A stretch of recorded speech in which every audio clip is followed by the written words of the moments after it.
श्रृङ्खलामा हामी आज जोडिएका छौँ। सबै मित्रहरूलाई नमस्कार। सबै सहभागीहरू र प्रश्रोता सबैलाई म हार्दिक स्वागत गर्दछु यो त्रिभुजीय शिक्षा चिन्तनको 15औं श्रृङ्खलामा। हामी आज चाहिँ यो जीवनमूलक शिक्षाको पाठ्यक्रमको बारेमा अलिकति कुराकानी गरौँ भनेर मैले भुइँयाल सरलाई अनुरोध गरेको थिएँ। अस्ति पनि हामीलाई यो जीवनमूलक शिक्षा, जीवनमूलक सिपको बारेमा उहाँले एउटा सैद्धान्तिक क्ल्यारिटी गराउनु भयो। त्यसमा हामीले 2-3वटा सिरिजदेखि चाहिँ यो जीवनमूलक शिक्षा र जीवनमूलक सिपको बारेमा चर्चा गर्दै आइरहेको थिएँ। अहिले सरकारले लागू गरेको पाठ्यक्रमभित्र पनि प्रवेश गरेर केही चर्चा गरौँ ताकि हाम्रो यो चर्चा चाहिँ अलिक पूर्णता होस् भन्ने हिसाबले हामीले सोचेको, हामीले चर्चा गरेको र अहिले सरकारले भिजुअलाइज गरेको जुन पाठ्यक्रमको परिधि छ त्यो कतिको मिल्छ भन्ने बारेमा पनि हाम्रो प्रष्टता भयो भने हामीलाई भोलि हाम्रो भूमिका के हुने त भन्ने कुरा गर्नलाई पनि सजिलो हुन सक्छ भन्ने हिसाबले हामीले आज यो श्रृङ्खलामा यो नेपाल सरकारले अहिले लागू गरेको जीवनमूलक शिक्षाको पाठ्यक्रम जुन छ, सामाजिक शिक्षा र जीवनमूलक शिक्षाको जुन पाठ्यक्रम छ त्यो पाठ्यक्रमले कस्तो दिशा पक्रिन खोजेको देखिन्छ। अब यहाँ डाक्टर विमल भुइँयाल सर चाहिँ फेरि त्यो संयोग कस्तो परेछ भने त्यो पाठ्यक्रम निर्माणको क्रममा नै एउटा मुख्य जिम्मेवारी निर्वाह गरिरहेको व्यक्तित्व हामीले पाएका छौँ। त्यसैले म विमल सरलाई हार्दिक स्वागत गर्छु र यो पाठ्यक्रम तर्जुमा गर्दाको थोरै अवधारणाको बारेमा पनि त्यहाँ भएका छलफलहरू र यहाँहरूलाई दिएको कार्यदेश कस्तो थियो र अहिले कुन स्वरूपमा त्यो पाठ्यक्रम आएको छ र त्यसले अबका चुनौतीहरू कस्तो सामना गर्नुपर्छ भन्ने बारेमा हाम्रो आजको यो विचार विमर्श चाहिँ केन्द्रित गरौँ भन्ने मेरो आग्रह छ। त्यही अनुसार मैले सरलाई भनेको पनि थिएँ र आज हामीले चर्चा गर्ने विषयले दुईटा कुरा चाहिँ हामीलाई क्लियर गराउँछ भन्ने लाग्छ। एउटा नेपाल सरकारको उद्देश्य यो पाठ्यक्रममा चाहिँ लागू गर्दा के रहेछ र तर्जुमा गर्दा तर्जुमाकर्ताहरूको अवधारणा कस्तो थियो र हामीले अहिलेको सन्दर्भमा यो चुनौती जुन आएको छ यो पाठ्यक्रम लागू गरेर हाम्रा बालबालिकाहरूलाई एउटा सक्षम नागरिक, सक्षम सन्तान, सक्षम विद्यार्थी, सक्षम जनशक्तिको रूपमा विकास गर्न कति सहयोग गर्ला भन्ने बारेमा चाहिँ हामीले यो चिन्तन गरिसकेपछि हाम्रो आफ्नै पनि दृष्टिकोण स्पष्ट होला भन्ने मलाई लागेको छ। त्यसैले म डाक्टर विमल भुइँयाल सरलाई चाहिँ आफ्नो प्रस्तुति सुरु गर्न अनुरोध गर्छु र म डाक्टर हरि पोखरेलजीलाई म यहाँ हेरिरहेको छु। उहाँ जोडिनु भएपछि उहाँलाई पनि स्वागत गरौँला। मैले हिजो अनुरोध गरेको थिएँ, उहाँहरूले चाहिँ यो पाठ्यपुस्तक लेखनमा हरिजी संलग्न हुनुहुँदो रहेछ र त्यस पछाडि स्थानीय तहको पाठ्यक्रम तर्जुमामा पनि धेरैवटा स्थानीय तहसँग, प्रदेश सरकारहरूसँग उहाँले काम गरिरहनु भएको हुनाले मैले अनुरोध गरेको थिएँ। सायद टेक्निकल खराबी केही परेन भने चाहिँ उहाँ जोडिनुहुन्छ होला, ढिलो चाँडो हुनसक्छ। म विमल सरलाई आफ्नो प्रस्तुति सुरु गर्न अनुरोध गर्छु। हस्, धन्यवाद भण्डारी सर र सबै सहभागीज्यूहरूलाई एकदम नमस्कार। र आज खास गरेर अस्ति बुधबार चाहिँ यसको अर्थ, मर्म, अवधारणा, यसको केही ग्लोबल पर्सपेक्टिभको बारेमा मैले धेरै डिटेल राखिसकेका हुनाले आज म 4-5वटा अलिकति प्र्याक्टिकल कुराहरू र हजुरले अलि भर्खर भन्नुभयो अनुसारको के एक्सपेक्ट गरिएको थियो, कसरी छलफल भएको थियो त्यति बेला भन्ने कुरा के राख्छु र त्यसपछि चाहिँ यहाँहरूको प्रश्नहरूको आधारमा हामी संवाद जस्तो गरेर कुराहरू गरौँ अरू प्र्याक्टिकल कुराहरूमा। र म हजुरहरूलाई आज मैले अघि नै हाम्रो तुपेन्द्र खनालजीलाई पनि भनेको थिएँ, आज म 7 बजे चाहिँ अर्को एउटा काममा जानुपर्ने भएको हुनाले म 7 बजेसम्म मात्रै यहाँहरूसँग रहन सक्छु। अहिले नै म त्यो कुराहरू यहाँहरूसँग राख्न चाहन्छु।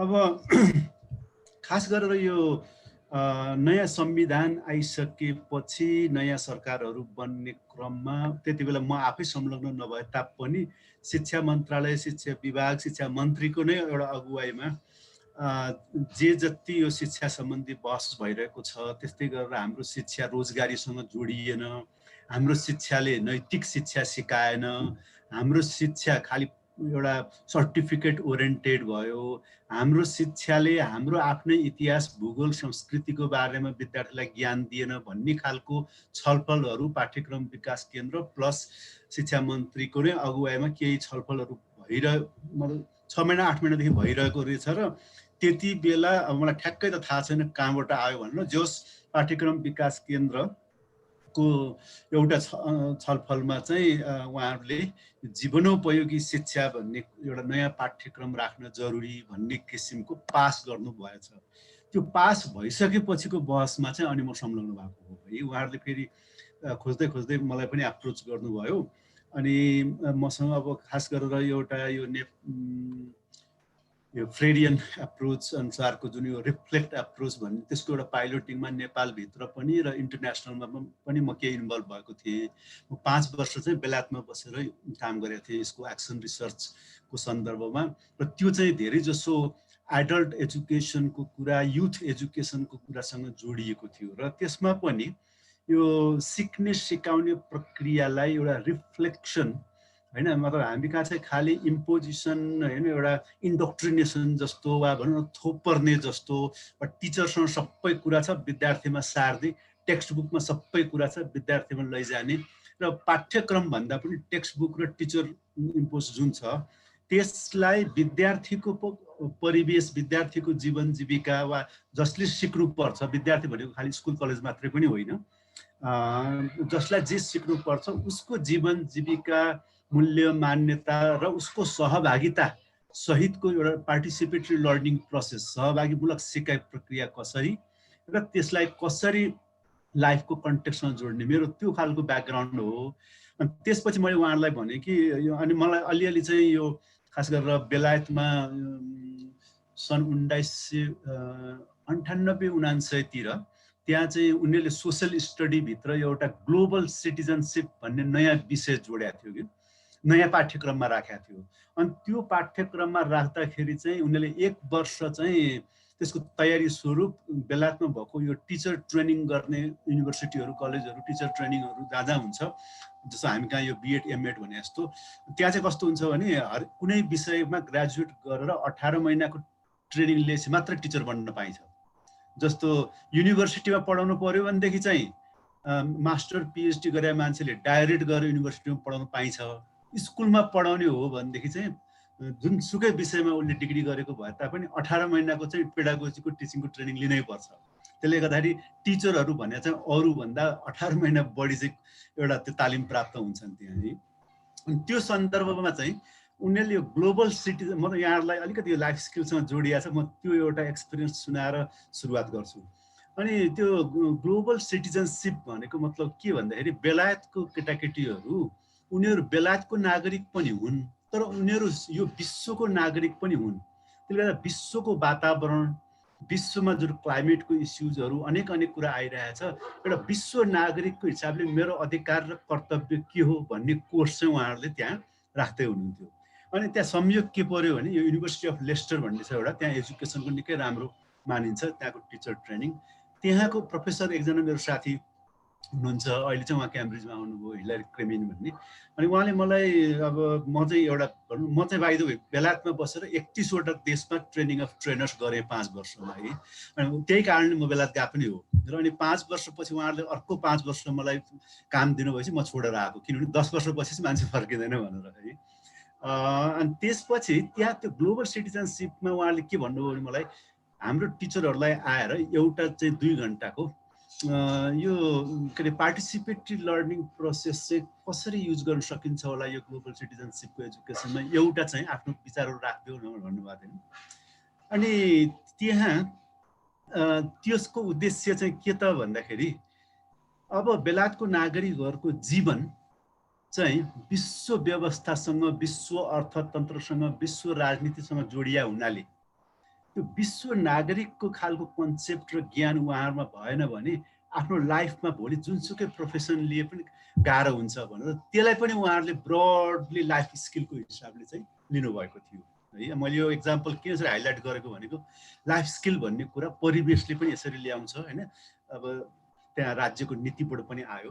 अनि त्यहाँ चाहिँ यो एउटा क्लासमा चाहिँ अब कसरी चाहिँ एउटा त्यो ग्लोबलाइजेसन के यो ग्लोबल सिटिजनसिपको एउटा क्लास चाहिँ, अनि त्यो कुराहरू गर्ने क्रममा एउटा अभ्यास हामीले कसरी गर्यौँ भने, हाम्रो यहाँ झन्डै 10 कक्षा 11 कक्षाको उमेरको विद्यार्थीहरूसँग जस्तो तिमीले बिहान उठेर ब्रेकफास्टमा के खान्छ, लन्चमा के खान्छ भनेर लिस्ट गर्न लगायो। गर्दाखेरि चाहिँ उसले भन्यो म केरा खान्छु, स्याउ खान्छु होइन, दही खान्छु, कर्नफ्लेक खान्छु अथवा यो खान्छु। अनि त्यसपछि उसलाई चाहिँ के टास्क दियो भने, यो तिमीले खाने कर्नफ्लेकको मकै कहाँ उत्पादन हुन्छ अनि कसले उत्पादन गर्छ र कसरी यहाँ आइपुग्छ यसमा खोजी गर्ने। केरा कहाँबाट आउँछ भनेर पछि हेर्दाखेरि के देखियो भने केरा चाहिँ तपाईँको जमैकाबाट आउँदो रहेछ, मकै मेक्सिकोबाट आउँदो रहेछ कर्नफ्लेक्सको होइन। अनि त्यो दुध दही अब युरोपको नै विभिन्न ठाउँमा बेलायतभित्रैबाट नै विभिन्न फार्महरूबाट आउँदो रहेछ भनेपछि आफूले खाइरहेको केरा आफूले कति पैसा तिर्छ सुपर मार्केटमा, त्यसपछि त्यो सम्बन्धित किसानले जसले उमार्छ त्यो केरा बेच्छ उसले कति पैसा पाउँछ होला है।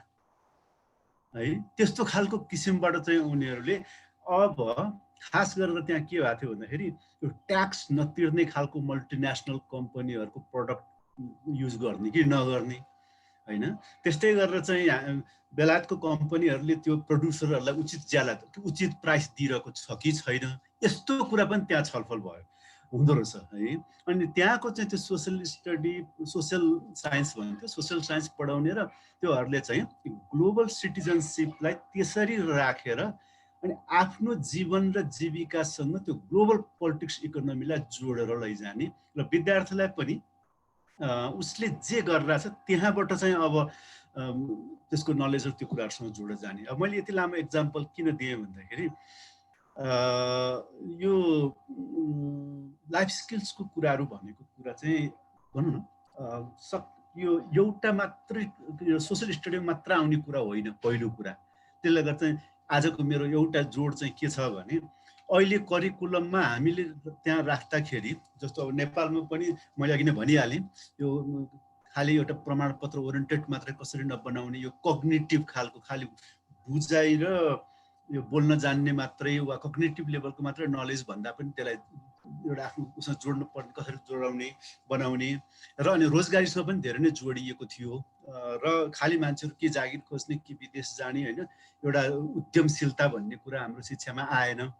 उद्यमशीलता कुरा पनि निकै आएको थियो र त्यो सन्दर्भमा अनि हामीलाई पहिला चाहिँ के भनियो भने 11 र 12 कक्षामा जस्तो अमेरिकाको विभिन्न अमेरिका वा क्यानाडा जस्तो देशहरूमा चाहिँ के छ फेरि भने त्यो स्टेट अनुसारको फरक पनि छ फेरि, त्यो राष्ट्रव्यापी भनेर एउटै त्यो खालको चिजहरू छैन। जस्तो उदाहरणको लागि क्यानाडाको हेर्नुभयो भनेदेखि त्यहाँको लाइफ स्किल एजुकेसनको कुरासँग चाहिँ यो हाम्रो 11-12 उमेरको विद्यार्थीहरूले त्यहाँ चाहिँ कति भनेको छ भन्दाखेरि एउटा उसमा चाहिँ एकाडेमिक सेसनमा कम्तीमा 40 घन्टा चाहिँ कम्युनिटी वर्क गर्नुपर्ने, गएर समुदायमा केही न केही कुरामा चाहिँ सर्भिसमै इन्भल्भ नै हुनुपर्ने प्र्याक्टिकल्ली, त्यसलाई पनि उहाँले करिकुलममै राख्नु भएको छ है। अब चाइनाको विभिन्न स्टेटहरूमा चाइनामा पनि सबैतिर एउटै छैन, फरक छ। यसरी हामीले 10-15वटा मुलुकहरूको, साउथ अफ्रिकाको भयो, अहिले पछिल्लोचोटि केन्याको 2009 देखिको उसले पनि 11-12 कक्षामा फुल मार्कको नै तपाईँको राखेको छ। तर यसमा त्यो जुन ग्लोबल रूपमा आएको जुन 10 कोर स्किल भनिन्छ त्यसलाई चाहिँ सबैले अडाप्ट गरेका छ। लोकल र नेसनल कुरा सबैले आफ्नो अनुसार राखेको छ है। त्यसले गर्दाखेरि पहिलो आज मैले फेरि अर्को हाइलाइट गर्न खोजेको कुरा चाहिँ के छ भने अहिलेको हाम्रो लाइफ स्किल एजुकेसनमा हामीले दिँदाखेरि चाहिँ त्यो 11 र 12लाई पुरा मार्क भने उनीहरूले जति दिएका थियौँ अहिले हेर्दाखेरि चाहिँ त्यसको 30% मात्रै चिज यहाँ आइपुगेको छ है। जे आएको छ त्यो बेठिक छैन, तर हामीले चाहिँ त्यसलाई कसरी गरेका थियौँ भन्दाखेरि यो 50-50% भन्ने थियो मेरो चाहिँ। 50% क्लासरुममा, 50% क्लासरुमभन्दा बाहिर। म लगायत हामी 5 जनाको समूहले बनाएको by the way. Doctor Roshan चित्रकार हुनुहुन्थ्यो, त्यस्तै गरेर हाम्रो नन्दकुमारी महर्जन, हाम्रो पुनम म्याम यहाँ हुनुहुन्छ, पुनम विकेलजी, यसरी गरेर हामी 5 जना थियौँ त्यसमा। र हामीले चाहिँ फेरि एकदमसँग त्यो बनाउने क्रममै हामीले लगातार यो टिचरहरूसँग, जस्तो एकजना त हाम्रो नन्दकुमारी महर्जन, उहाँ त कीर्तिपुरको स्कुलको प्रिन्सिपल नै, उहाँ लास्ट इयर रिटायर्ड हुनुभयो, 35 वर्ष पढाएर। अनि उहाँ चाहिँ फेरि साइन्स करिकुलम बनाउने बेला इन्ट्रेस्ट के अरे इन्भल्भ भइसक्नु भएको एक्सपिरियन्स थियो उहाँसँग। उहाँ हाई स्कुल टिचरको हिसाबले चाहिँ साइन्सको हो, तर 15 वर्षमा प्रिन्सिपल हुनुभएको थियो। अनि उहाँलाई पनि राखेर टिममा हामीले चाहिँ यो केही स्टुडेन्ट्सहरूसँग पनि छलफल गर्दै झन्डै 4-5 महिना नै टाइम लगाएर त्यो कुरा बनाएको थियौँ। एनिवे एउटा मेरो मेसेज चाहिँ के भन्दाखेरि त्यो कम्युनिटीमा जोड्ने कुरा अनि यो कम्युनिटी प्रोजेक्टमा कसरी इन्भल्भ हुने भन्ने कुरा त्यो के पनि देख्नुहुन्न अहिलेको लाइफ स्किल त्यहाँको करिकुलममा है। अब तर हामीले चाहिँ त्यसको धेरै नै डिटेल ब्याकग्राउन्ड सहितको चाहिँ हामीले दिएका थियौँ। अनि अर्को कुरा अहिलेकोमा एउटा चाहिँ अब यो कसरी त्यो हामीलाई त इन्भल्भ पनि गर्नु भएन, दुईचोटि त्यो के अरे संशोधन भएछ। पछिल्लो संशोधनमा चाहिँ उहाँहरूले के गरिदिनु भयो फेरि त्यो 10 कोर स्किललाई पनि 5 वटा 11 कक्षामा 5 वटा 12 मा आधा आधा पारिदिनु भएको छ। वास्तव त्यसरी सिकाउने होइन। जस्तो त्यो 10 वटा कोर स्किललाई हामीले यो क्लास 11 मा पनि राखेर त्यसैलाई तपाईको एडभान्स लेभलमा लैजाने हो। त्यो आधा आधा पार्ने चिज होइन। जस्तो यो वर्ष क्रिटिकल थिङ्किङ, अर्को वर्ष क्रिएटिभ थिङ्किङ भन्ने कुरा मिल्दैन नि। त्यो क्रिटिकल क्रिएटिभ डिसिजन मेकिङ त जोडिएर आउने चिज। त्यो 10 वटा स्किललाई त्यो इन्टरनलाइज नगरे मान्छेले त्यो टुक्रा पार्यो भन्ने मेरो कमेन्ट छ। किनभने हामीलाई इन्भल्भ, हामी 5 जनालाई इन्भल्भ गर्नु भएन त्यसमा। त्यो 10 वटा चाहिँ एकदम एक आपसमा इन्टरकनेक्टेड छ। त्यो त्यसरी आधा पार्ने चिज होइन त्यो।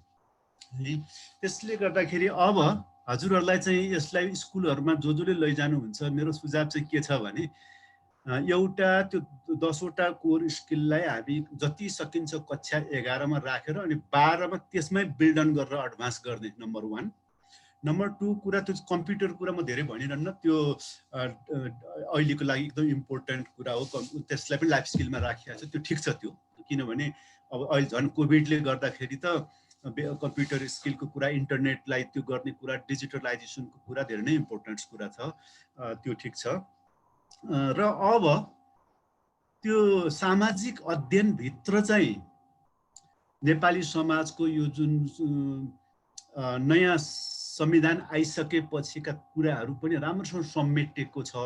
जुन कुरा त्यहाँ नभइदिएको भए लाइफ स्किलमा फेरि छुट्टै राख्नु पर्थ्यो। तर नयाँ संविधानको कुरा, नेपालको अर्थतन्त्र बसाइ सराई, अनि त्यसपछि यो इभेन पुँजीवाद भन्ने शब्द समेत पनि राखेर त्यहाँ कोर्स बनाएको हाम्रो चैतन्य मिश्र सरको लिडरसिपमा बनेको हो त्यो सामाजिक अध्ययनको।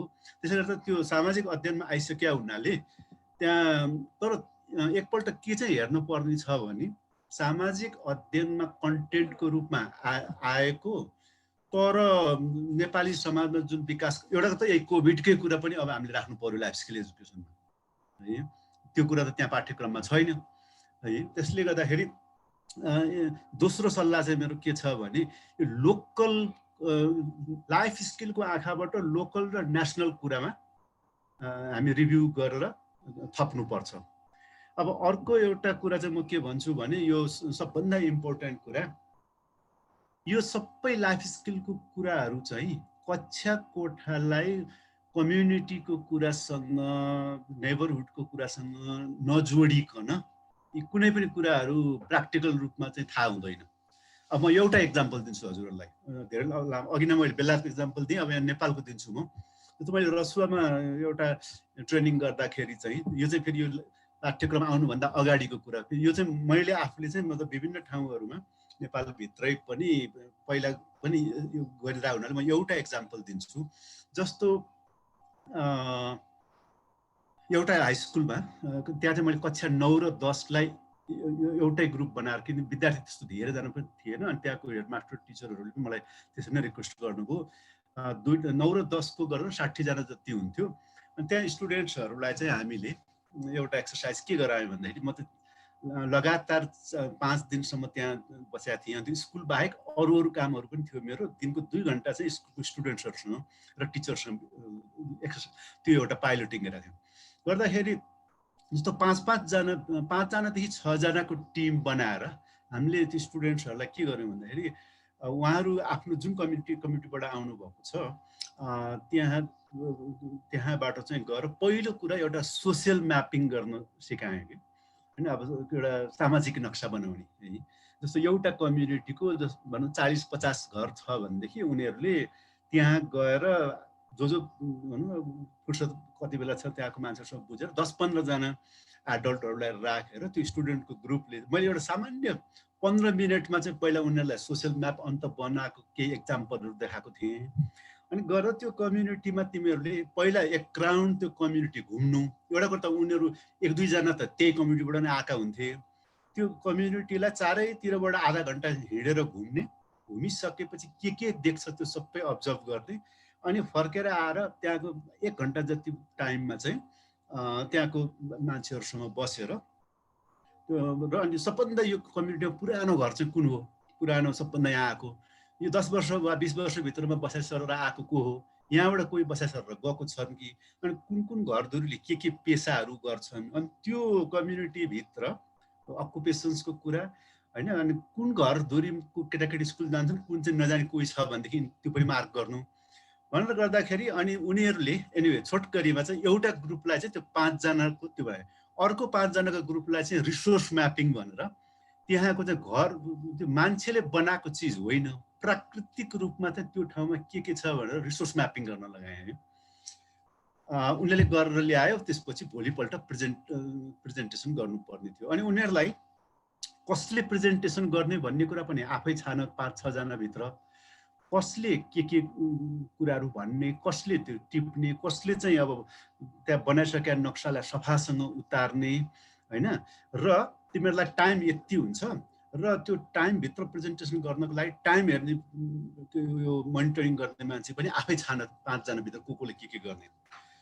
त्यसपछि उनीहरूले प्रेजेन्टेसन गर्यो दोस्रो दिनमा। अब तेस्रो दिनमा चाहिँ अनि हामीले टिचरहरूसँग बसेर छलफल गर्यौँ कि अब एउटा कुरा प्रेजेन्टेसन कसरी गर्दाखेरि राम्रो हुन्छ भन्ने कुरा कक्षामा जतिसुकै हामीले होइन ठुलो स्वरले बोल्ने, प्रष्टसँग बोल्ने, होइन धक नमानिकन कुरा गर्ने भनेर भन्नु र आएर प्रेजेन्टेसनै गर्ने कुरा भनेको कुरा फरक हो नि। त्यसपछि त्यो 5 सबै ग्रुप्सहरूको चाहिँ प्रेजेन्टेसन भइसकेपछि विद्यार्थीसँग नै बसेर रिफ्लेक्सन के गरियो भन्दाखेरि ल कुन टिमले कसरी त्यो काम गर्यो, तयारी कसरी गर्यो त्यो 2 दिनभित्रमा भनेको टिम वर्क भनेर अब हामीले पढाउने कुरा भन्दा त्यो कसको टिम वर्क कस्तो भयो, कसरी भयो त भन्ने रिफ्लेक्सन गरियो।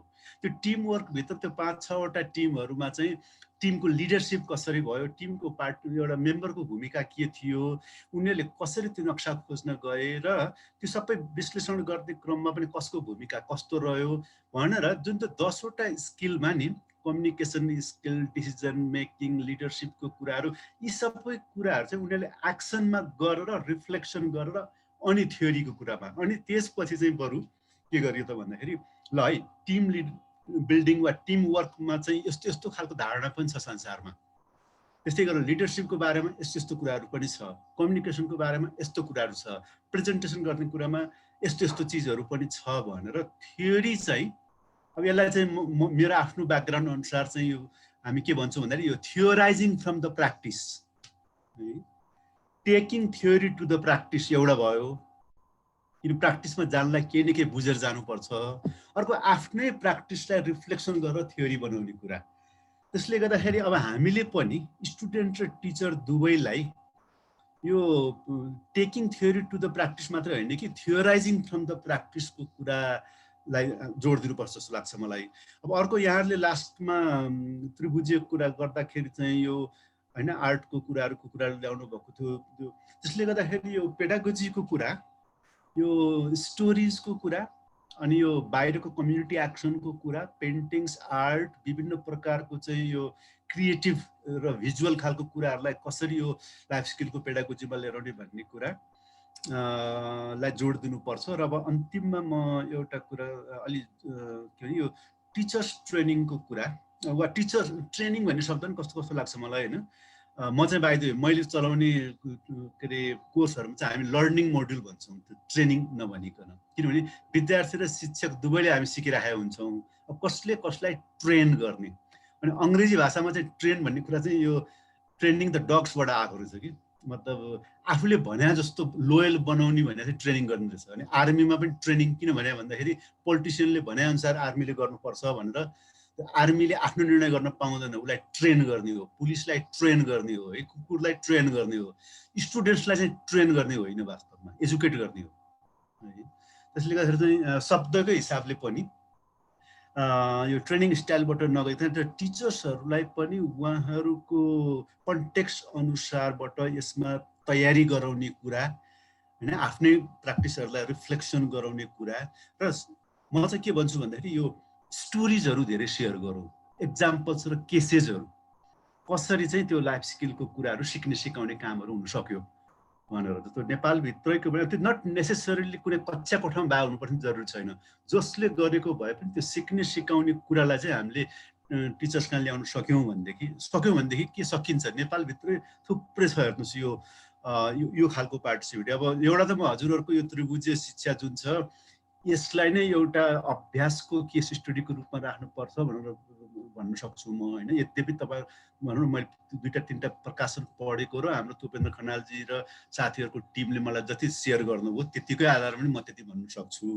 र अन्तिममा चाहिँ अहिले म र हाम्रो केही साथीहरूले खास गरेर यो टिचर्स अब टेक्स्ट बुक बनाउने कुरा पाठ्यक्रम विकास केन्द्रले गर्नु होला। टिचर्सहरूलाई र लोकल गभर्मेन्टसम्मलाई काम लाग्ने गरेर एउटा 10-12 जना मिलेर विभिन्न विषयहरूमा चाहिँ एउटा बुक एडिट गर्दै भन्ने खालको छलफल भइरहेछ। अब यसमा चाहिँ हामी एउटा लाइफ स्किल एजुकेसनलाई बुझ्ने तरिका, अर्थ र मर्म भनौँ, अवधारणा भनौँ।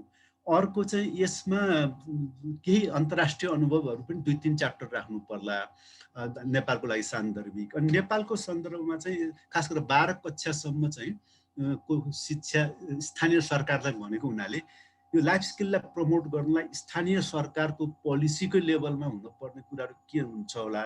र टिचर्सहरूले हामीहरू जो यसमा लागिरहेछौँ हामी आफैले सिक्दै जाने लाइफ लङ एउटा लर्निङको एप्रोच के हुन सक्ला। अनि यसमा केही चाहिँ केस स्टडी राख्ने भनेर सोचेको छु। अब यो मटेरियलाइज भयो भने अहिले छलफल चलिरहेको छ, हुने भयो भनेदेखि एउटा चाहिँ यो त्रिभुजीय शिक्षाको पनि नेपालमा भइरहेको अभ्यासको रूपमा चाहिँ हामी यसलाई राख्नुपर्छ होला। यति भनेर म अहिले स्टप गर्छु। अनि हजुरहरूको केही क्वेसनको आधारमा अनि संवाद गरौँ।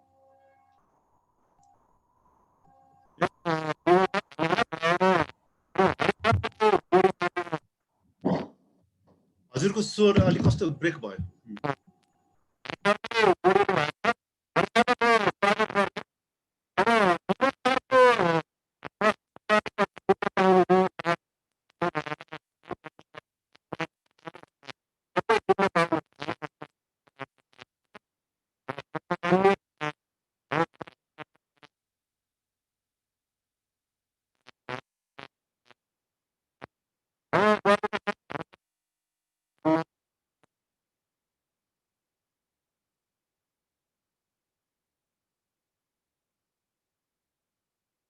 के भइरहेछ? धीर सर साउन्ड आएन। हेलो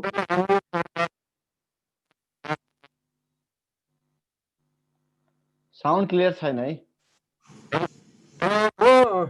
सरको प्रस्तुति बल्ल अहिले राम्रो आछ?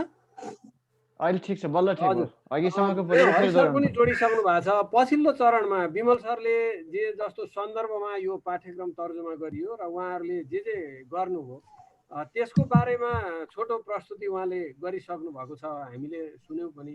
हरि सरले कति सुन्न पाउनुभयो थाहा भएन, अलि ढिलो सर जोडिनु केही टेक्निकल कठिनाइको कारणले। हरि सर चाहिँ अहिले स्थानीय सरकार र प्रदेश सरकारसँग खास गरिकन यो शिक्षा नीतिको सन्दर्भमा स्थानीय पाठ्यक्रम तर्जुमाको सन्दर्भमा काम गरिरहनु भएको हुनाले म हरि सरलाई यो आजको छलफलमा स्वागत गर्दै थोरै यो कसरी काम अगाडि बढिरहेछ, सरले चाहिँ यो किताब पाठ्य पुस्तक लेखनमा पनि म संलग्न भएँ, हामीले यो तर्जुमा गऱ्यौँ भनेर हिजो मलाई जानकारी गराउनु भएको थियो। त्यसैले म थोरै यो सन्दर्भमा पछिल्लो चरणमा गरेका काम र यो पाठ्यक्रम लागू गर्दाखेरिको अहिलेको तयारीको अवस्था सरले स्थानीय तहमा कस्तो पाउनु भएको छ र विमल सरले राख्नु भएको 2-4वटा चुनौतीहरूको बारेमा म यहाँले प्रस्तुत गरिसकेपछि थोरै यहाँसँग जिज्ञासा राख्नेछु। अहिले चाहिँ हामी स्थानीय स्तरमा यो लाइफ स्किल एजुकेसनको सोसियल एजुकेसनको चाहिँ यो पठन पाठन सुरु गर्ने सन्दर्भमा भएका तयारीहरू र स्थानीय तहले त्यसलाई चाहिँ कुन कुरा चाहिँ थप्न आवश्यक देखेको रहेछ, के अनुभव गर्नु भएको छ हरि सरले, त्यसको बारेमा छोटो प्रस्तुति गरिदिनु हुन म अनुरोध गर्छु। सरलाई चाहिँ मलाई लाग्छ 10-15 मिनट जति सरले प्रस्तुत गर्नुभयो भने त्यसपछि हामी प्रश्नोत्तरबाट अगाडि बढ्नेछौँ। धन्यवाद सर, मलाई सुनिरहनु भएको होला भन्ने लाग्छ। म अलि हाम्रो यहाँ लाइन गयो, हिजो अस्ति गएको थिएन, अझै चाहिँ लाइन गएको हुनाले अलिकति ढिलो भयो। म धेरै अगाडिदेखि यो त्रिभुजीय शिक्षा उसमा हाम्रो धीरे सरले जुन सञ्चालन गरिरहनु भएको छ यो उहाँले मेसेज पनि पठाइरहनु भएको थियो। म चाहिँ यही अघि सरले भन्नुभयो अलिकति उ गरे म चाहिँ यो सामाजिक अध्ययन तथा जीवनोपयोगी शिक्षा चाहिँ हामी दुईजना भएर चाहिँ त्यो करिकुलम अनुसार अगाडि हामीले पेश गरेका थियौँ पाठ्यक्रम विकास केन्द्रमा। पछि यो करिकुलम चेन्ज भएर फेरि त्यो मिलाउने आदि इत्यादि काममै चाहिँ अलिकति टाइम गयो। हाम्रो बाल विकास र सिकाइ मैले अगाडिदेखि नै लेख्थेँ, त्यो पनि काम भएको हुनाले र यो स्थानीय पाठ्यक्रम सम्बन्धी पनि 3टा पालिकाको चाहिँ यो एक कक्षामा चाहिँ यसपालि लागू गर्नुपर्ने जुन सरकारी नीति छ त्यो अनुसार त्यो पनि भएको हुनाले अलिकति मैले चाहँदा चाहँदै पनि समय दिन सकिनँ।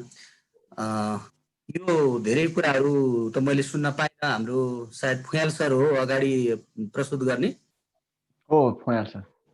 उहाँको नाम मैले अगाडि यो छुट्टा छुट्टै पाठ्यक्रम बन्ने कक्षा 11 मा सामाजिक अध्ययन र 12 मा जीवनोपयोगी शिक्षा बन्ने हुँदा उहाँले एउटा यी टपिक्सहरूमा चाहिँ हुने भनेर एउटा कतै लेख लेख्नु भएको पनि मैले हेरेको थिएँ।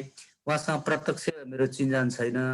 अब अहिले एउटा फोरममा सँगै आफ्नो अनुभवहरू सेयर गर्ने मौका प्राप्त भयो, धेरै खुसी छु। खास गरी मैले चाहिँ यो कर्णाली प्रदेशमा चाहिँ स्थानीय तहहरूलाई यो स्थानीय पाठ्यक्रम सम्बन्धी र शिक्षा नीति सम्बन्धी 15 दिनसम्म त्यहाँ बसेर यो गएको फागुनको पहिलो त्यहाँ मैले काम गरेँ। धीर सरले भने जस्तो अब यहाँ धेरै विषयवस्तुहरू मैले टच गर्दिनँ। अहिले स्थानीय रूपमा चाहिँ एउटा जागरण के आएको छ भने धेरै पालिकाहरूले शिक्षा स्थानीय शिक्षा नीति त्यो नीतिको आधारमा शिक्षा योजना र स्थानीय पाठ्यक्रम चाहिँ धेरै पालिकाहरूले प्रमोट गरिरहेछन्। मैले पनि करिब 2-3 दर्जन जति भयो होला, काहीँ प्रत्यक्ष आफू एडभाइजरको रूपमा, काहीँ निर्माणकर्ताकै रूपमा चाहिँ बसेर काम गर्ने मौका पाएँ। हाम्रो कमला नगरपालिकाले पनि 5 सम्मको लागू गरिसकेको छ, 6-8 को चाहिँ अहिले बन्ने क्रममा छ। मरिन गाउँपालिकाले यहाँ 3 गाउँपालिकामा पनि मैले एग्रिमेन्ट गरेर आएको छु। धेरै ठाउँमा चाहिँ म अन्य पालिकाहरूमा पनि गएँ। सुरुमा जुगल गाउँपालिकामा पनि एउटा त्यो कार्यक्रममा गएको थिएँ। जो होम नारायण श्रेष्ठ भन्ने जो यो गाउँपालिका महासङ्घको केन्द्रीय अध्यक्ष हुनुहुन्छ। अब यो समग्रमा 2-3 वटा कुरा हेर्न पर्छ। अहिले हामीले पछिल्लो समय हाम्रो बागमती प्रदेशले चाहिँ स्टेम एजुकेसन भनेर चाहिँ उ गरिरहेको छ। यद्यपि स्टेम एजुकेसनको अब यो हिस्ट्रिकल ब्याकग्राउन्ड हेर्ने हो भने अलिकति लामै छ। लामै भन्नाले 10, 12, 15 वर्षदेखि यो चाहिँ विभिन्न डेभलप कन्ट्रीहरूले यसलाई विकास गरिरहेको अवस्था छ। हाम्रो नेपालमा काठमाडौँ विश्वविद्यालयमा त्यसलाई चाहिँ एमफिल र मास्टर डिग्रीमा चाहिँ एउटा करिकुलमकै रूपमा चाहिँ प्रयोग गरेको अवस्था छ। अब यो स्थानीय तहमा नीति बनाउँदाखेरि धेरै ठाउँमा कस्तो अवस्था छ भन्नुहुन्छ भने त्यहाँ विज्ञताको हिसाबले पनि अथवा अहिले कर्मचारीहरू त अलिक फुलफिल हुनुभयो, विभिन्न कारणहरूले चाहिँ नीति एउटा पालिकाको लगेर कपी गर्ने, पाठ्यक्रम एउटा चाहिँ पालिकाको लगेर कपी गर्ने, एउटा सानो टिम सरहरूको बस्ने अनि त्यो बनाउने र त्यसले चाहिँ जुन स्थानीय तहको आवश्यकता, त्यहाँको चाहिँ हिस्ट्रिकल पर्सपेक्टिभहरू भयो, जोग्राफिकल अथवा त्यहाँको युनिक क्यारेक्टरिस्टिक्स, हाम्रा चाहिँ त्यहाँका सभ्यताहरू संस्कारहरू, त्यसलाई चाहिँ जुन हामीले पोलिसीमा, त्यसको प्लानमा, त्यसको चाहिँ लोकल करिकुलममा चाहिँ गर्न पर्ने हो। धेरै पालिकाहरूमा त्यो भएको अवस्था देखिँदैन भने केही पालिकाहरूमा चाहिँ धेरै राम्रो अभ्यास गर्नुभएको छ। त्यहाँको चाहिँ टिम बनाएर एक्सपर्टहरूलाई पनि बोलाउने, विभिन्न चाहिँ उसमा म हिँडे, विद्यासरसँग पनि धेरै ठाउँमा हिँडे, त्यो धेरै राम्रा प्र्याक्टिसहरू पनि भएको छ। अब यसले के देखाउँछ भने अब स्थानीय तहहरू क्रमशः चाहिँ आफूले प्राप्त गरेको अधिकारमा यो पोलिसी बनाउने, प्लान बनाउने, करिकुलम बनाउने, त्यसलाई इम्प्लिमेन्ट गर्ने चरणमा गएको अवस्था देखिन्छ। अब करिब 3.5 वर्ष चाहिँ निर्वाचित भएर आइसकेको अवस्थामा उहाँहरूले चाहिँ गुड स्टार्टिङ गर्नुभएको छ, असल सुरुवात भएको हामी पाउँछौँ। अब यो जस्तो पोलिसीमा अहिले पछिल्लो समय जस्तो पहिलो चरणमा हामीले स्टेम एजुकेसनलाई त्यति डाइरेक्टली इन्भल्भमेन्ट गरिनौँ। अब यो हामीले चाहिँ जीवनोपयोगी शिक्षाको कुरा गर्दाखेरि स्टेमलाई एकदम राम्रोसँग जोड्न सकिने एउटा चाहिँ अवस्था देखिन्छ। अब हाम्रो आम बुझाइ चाहिँ यो जीवनोपयोगी शिक्षामा अहिले मैले करिकुलम हेर्दाखेरि पनि मैले एउटा आर्टिकल पनि छपाएको थिएँ यो सामाजिक अध्ययनको करिकुलमको बारेमा। यो चाहिँ अलिकति जस्तो अघि सरले भनिसक्नुभयो, उहाँहरूलाई पनि बाइपास जस्तो गरेर अथवा यो जुन दुईटा जोड्ने बेलामा चाहिँ यो अलिकति जीवनोपयोगी यता डिजिटलतिर दिएको छ, यता चाहिँ 4-5वटा जति दिएको छ, त्यो समग्र चाहिँ ऊ लाइफ स्किलहरूलाई चाहिँ एउटा चाहिँ हायरार्की बनाएर दिने र त्यसलाई चाहिँ एउटा सिस्टमेटिक ढङ्गले चाहिँ विद्यार्थीहरूको कन्सेप्ट क्लियर गर्ने खालको छैन। यद्यपि हाम्रा यी एजुकेसनका बुकहरू अन्य कुराहरूमा हामीले चाहिँ जीवन पर्यन्त शिक्षा, जीवन सिप, लाइफ स्किल भनेर यस्ता कुराहरू चाहिँ फाटाफुट्टा पढाइरहेको जानकारी भइरहेको, तर यसलाई एउटा सिस्टमेटिक ढङ्गले हामीले उ गरेनौँ। र अर्को कुरा यो चाहिँ जुन हाम्रो पूर्वीय दर्शन, म चाहिँ अब अलिकति इस्टर्न फिलोसफीमा इन्ट्रेस्ट गर्ने र मेरो थेसिसको चाहिँ पिएचडीको थेसिसको एउटा टपिक्स पनि त्यो भएको हुनाले यहाँ हाम्रा चाहिँ जीवनोपयोगी सिपमा हाम्रा पूर्वीय मान्यताहरू, हामी सभ्यता, संस्कार, सम्मान, यी त अब जीवनोपयोगी सिपलाई धेरै मैले आर्टिकलहरू स्टडी गरेँ, धेरै चाहिँ रिसर्चहरू हेर्दा दुईटा पाटाबाट चाहिँ हेरिएको पाइयो। जस्तो एउटाले चाहिँ एउटा कृषकलाई चाहिँ कृषि सम्बन्धी ज्ञान भयो भने त्यो जीवनोपयोगी शिक्षा भयो भन्ने कोणबाट पनि एउटा अन्नपूर्ण पोस्टमा एकजनाले छपाउनु भएको रहेछ। मैले त्यो आर्टिकल हेरेँ। अब मेरो बुझाइ अथवा मैले अध्ययन गरेको आधारमा चाहिँ म जीवनोपयोगी शिक्षा भनेको पर्टिकुलर प्राविधिक ज्ञान, कुनै जस्तो इन्जिनियरिङ, चिकित्सा क्षेत्र अथवा शिक्षा क्षेत्र कुनै पर्टिकुलर चाहिँ प्राविधिक ज्ञान भन्दा पनि यो चाहिँ जीवनसँग गाँसिएका हाम्रा सभ्यताका कुरा होला, सफ्ट स्किलका कुरा होला, हामीले चाहिँ व्यवहार गर्ने कुराहरू होला, होइन, अघि डिसिजनका कुरा आयो, तनाव व्यवस्थापनका कुरा होला, योग ध्यान उपासनाका कुराहरू होला, अथवा जीवनमा चाहिँ प्रत्येक अवस्थामा चाहिँ हामी कुनै न कुनै रूपमा गाँसिएको त्यसलाई चाहिँ स्किलफुल्ली हामीले चाहिँ युज गर्न सक्ने, पहिला क्लियर कन्सेप्ट क्लियर हुने र त्यसपछि त्यो हाम्रो व्यवहारमा चाहिँ आउने। म त भन्छु यो पढाइने विषय नै होइन, जीवन शिक्षा पढाइने भन्दा नि यो गराइने विषय हो भन्ने लाग्छ मलाई चाहिँ। किनभने यो चाहिँ अभ्यासात्मक क्रियाकलापबाट ह्याबिचुअल गरेर चाहिँ त्यो बानी उसमा चाहिँ ह्याबिट फर्मेसन गर्ने त्यो खालको एउटा वातावरण बनाउने खालको हो भन्ने मेरो बुझाइ हो। सरले अघि मैले थोरै मात्रै सुन्न पाएँ, म सरसँग अरू कुराहरू गर्नेछु। र अहिले पोलिसीमा 2-3वटा कुराहरू मैले एउटा चाहिँ रिसर्च गर्दाखेरि मैले के पाएँ भने यो फिनल्यान्ड लगायतका कन्ट्रीहरूमा, सिङ्गापुरमा यो मिडियम अफ इन्स्ट्रक्सन, अब हाम्रो चाहिँ यो जुन शिक्षणको अहिले चाहिँ अङ्ग्रेजी, नेपाली आदि इत्यादि हो नि त, हाम्रो यो भ्यालु एजुकेसन, जीवनोपयोगी सामाजिक अध्ययन चाहिँ नेपाली मिडियममै पढाउनु पर्ने भन्ने पाठ्यक्रम विकास केन्द्रको एक किसिमको चाहिँ निर्देशनै छ अथवा एक किसिमको निर्णय नै छ। तर अब यो भाषा चाहिँ के हो त, हामीले चाहिँ लोकल उसमा स्थानीय भाषा, मातृभाषा अथवा राष्ट्रिय भाषा भन्छौँ हामी, त्यो जातिगत भाषाहरूलाई चाहिँ कसरी गर्ने भन्ने कुराहरूमा हाम्रा पोलिसीहरू लोकल लेभलमा, सेन्ट्रल लेभलमा र प्रोभिन्स लेभलमा पनि हाम्रो चाहिँ मिडियम अफ इन्स्ट्रक्सनको चाहिँ क्लियर त्यो पाइएन।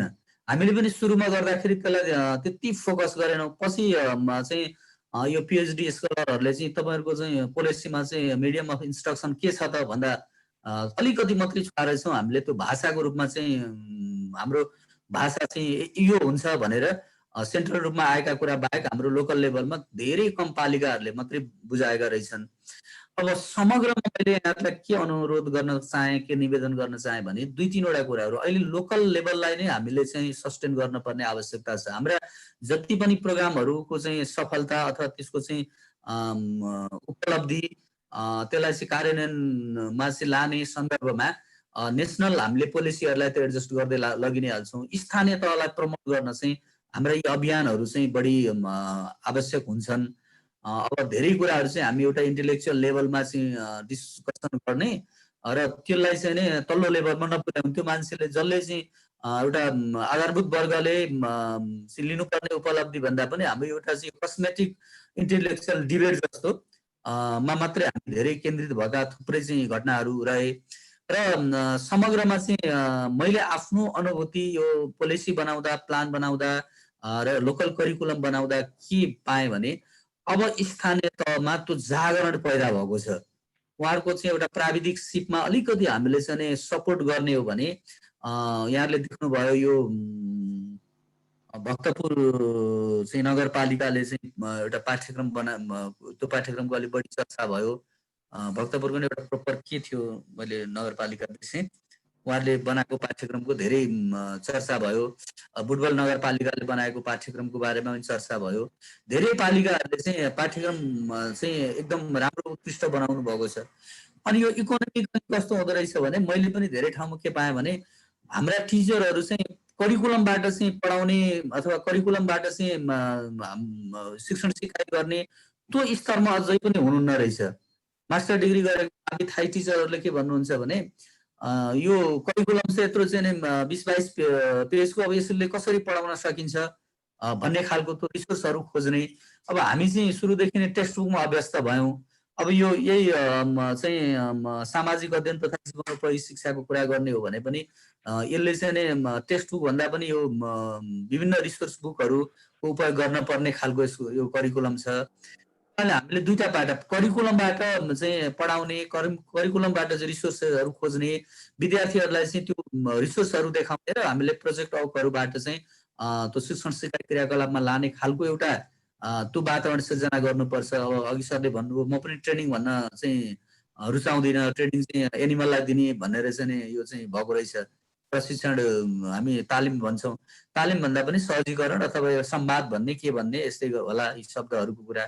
समग्रमा चाहिँ हामीले यी प्रोग्रामहरूलाई जस्तो जीवनोपयोगी सिपका कुरा गर्दाखेरि पनि जीवनोपयोगी सिपलाई दुईटा पाटोबाट चाहिँ विश्लेषण गरेको पाइन्छ। एउटा हामीलाई चाहिँ कुनै उसमा प्राविधिक ज्ञान प्रमोट गर्ने दृष्टिकोणबाट चाहिँ त्यसमा स्पेसल नलेज गेन गर्ने कुरा, अर्को चाहिँ समग्रमा चाहिँ हाम्रो जीवनमा चाहिँ आइपर्ने चाहिँ सद्भावका कुरा, मेलमिलापका कुरा, सहयोगको कुरा, व्यवहारका कुरा, यी यावत कुराहरू जो चाहिँ सफ्ट स्किलसँग रिलेटेड हुन्छ ती कुराहरूलाई चाहिँ फोकस गर्ने एङ्गलबाट आएछ। तर समग्रमा जीवनोपयोगी शिक्षा भनेको चाहिँ कुनै पर्टिकुलर सब्जेक्टको टेक्निकल नलेज भन्दा पनि हाम्रो चाहिँ बिहेभियरल नलेजलाई स्किललाई चाहिँ प्रमोट गर्ने भन्ने पर्सपेक्टिभबाट नै बुझ्नुपर्छ होला भन्ने लाग्छ। मैले चाहिँ यो मेरो एउटा हाबिचुअल के छ भने तपाईँको खालि पावर पोइन्ट प्रेजेन्टेसन गर्ने एउटा मटेरियल तयार गरेर मैले अलि सिस्टमेटिक बोल्ने बानी छ, त्यसैले अलि जिगज्याग जस्तो होला मेरो चाहिँ उहरू। म धीर सरलाई के रिक्वेस्ट गर्न चाहन्छु भने यो चाहिँ प्रश्नोत्तर शैलीमा अलिकति मेरो टाइम बाँकी छ भने ठ्याक्कै चाहिँ के कुरामा चाहिँ फोकस गर्दाखेरि राम्रो होला यहाँले मलाई भनिदिनु भने अलिक होला। अब हामीले चाहिँ विमल सरको कुरा पाठ्यक्रम तर्जुमाको सन्दर्भ र त्यस पछाडिका स्थानीय तहमा काम गर्दाखेरिको दुईटै सन्दर्भ चाहिँ सरसर्ती हामीले सुन्यौँ। अब मेरो जिज्ञासा चाहिँ आजको यो प्रोग्राममा यहाँहरूसँग के थियो भने दुईटा कुरा। यो हामीले पाठ्यक्रम एउटा सानो लेखेर अनि त्यसपछि लु जा भनेर कुनै शिक्षकलाई त्यो पाठ्य पुस्तक हातमा थमाइदिएर विद्यार्थीको कक्षा कोठामा पठाउने गरी यसको परिकल्पना गरिएको हो कि यसको लागि चाहिँ यो पाठ्यक्रम लागू गर्नको निम्ति जनशक्ति यसरी विकसित गर्नुपर्छ, त्यो जनशक्तिको चरित्र, व्यवहार, बुझाइ र यो अवधारणा यस्तो हुनुपर्छ भनेर परिकल्पना गरिएको छ। त्यो अहिलेकै शिक्षकबाट त्यो कार्यान्वयन हुने, त्यो लागू हुने, त्यो पाठ्यक्रम पढाउन सक्ने, त्यो स्किल ट्रान्सफर गर्ने सम्भावना छ कि छैन? छैन भने यो कस्तो पाउनु भएको छ? हरि सरलाई र विमल सर दुवैजनालाई मेरो प्रश्न। सर्वप्रथम म विमल सरबाट यो प्रश्नको उत्तर चाहन्छु, त्यसपछि हरि सरको पालोमा आउँला। हस्, धन्यवाद। हजुरहरूलाई मैले अघि नै सुरुमा भने जस्तै म 7 बजे निस्किनु पर्छ, ठ्याक्क 10 मिनट बाँकी रहेछ। त्यही भएर सरलाई पहिलो टाइम दिएको। हस्। म चाहिँ अहिले हजुरले राख्नु भएको कुरा र अनि अहिले उठेको कुराहरू सबै हेर्दाखेरि चाहिँ अर्को 3वटा बुँदा जति छोटकरीमा राख्छु 8-10 मिनटमा। पहिलो कुरा हजुरले जुन भन्नुभयो नि यो कस्तो परिकल्पना गरेको थियो, हामीले चाहिँ करिकुलमको साथसाथै एउटा चाहिँ 11 र 12 कक्षामा फुल फ्लेज्ड खालको करिकुलम थियो। अनि दोस्रो कुरा चाहिँ मैले इभेन्ट एउटा त्यसको प्रक्रिया समेत पनि कसरी प्रपोज गरेका थिएँ भने पहिलो वर्ष चाहिँ हामीले नेपालको 7वटा प्रोभिन्सहरूमा गाउँपालिका र नगरपालिका, पहाड र तराई हुने गरेर हरेक प्रदेशमा 10-10वटा स्कुल, जम्मा सकेदेखि 100वटा स्कुल नभए कमसेकम हरेक प्रदेशमा 10वटा, एभरेजमा 8-10वटा, जनसङ्ख्या धेरै भएको ठाउँमा सायद 15वटा पनि होला। यो 100वटा जति भनौँ, कम्तीमा 50वटा, बढीमा 100वटा जति स्कुलमा पाइलोटिङ गर्ने भनेर भनेको थिएँ मैले चाहिँ है। अनि त्यो पाइलोटिङ गर्दाखेरि स्कुल म्यानेजमेन्ट कमिटी, हेडमास्टरहरू अब अलिकति यसमा भनौँ न रुचि पनि राख्ने, केही क्षमता पनि भएकोहरूबाट गरेर त्यसलाई त्यो पाइलोटिङको क्रममा त्यो पाठ्यक्रम पनि परिमार्जन हुन्छ एउटा। अनि त्यहाँ हामीले चाहिँ फोकस गर्दाखेरि चाहिँ 50-60वटा स्कुलमा जे अभ्यास जसरी हुँदै जान्छ त्यसबाट सिकेर त्यो केसहरू सहित अनि त्यसपछि दोस्रो वर्षबाट चाहिँ नेपालभरिमा लैजाने भन्ने थियो है। अनि यो कुरा वास्तवमा यसपालि होइन, अघिल्लो वर्ष सुरुवात, किन हामीले त यो 2.5 वर्ष अगाडि गरेको काम हो यो पाठ्यक्रम बनाउने काम है। अनि अहिले बल्ल आयो। त्यहाँनिर चाहिँ मैले त्यो बेलामा चाहिँ ल 1 वर्ष, अनि त्यसमा सहमति पनि भएको थियो, तर लिखित नभए नि मौखिक रूपमा चाहिँ इभेन्ट शिक्षा मन्त्रीजीले पनि यसमा चाहिँ एकदम यो ठिक आइडिया हो भन्ने कुरा भएको थियो। त्यो के हो जो त्यहाँभित्र त्यसपछि हामी इन्भल्भ भएनौँ। त्यहाँ पहिलो कुरा त त्यो त्यसरी बनाएर छोड्ने होइन कि टिचरहरूलाई इन्भल्भ गरेर त्यसरी पाइलोटिङ गर्ने। पाइलोटिङ भनेको एक्सन रिसर्च भने हो है। त्यो एक्सन रिसर्च गरेर त्यसलाई परिमार्जन गरेर त्यसरी जाने।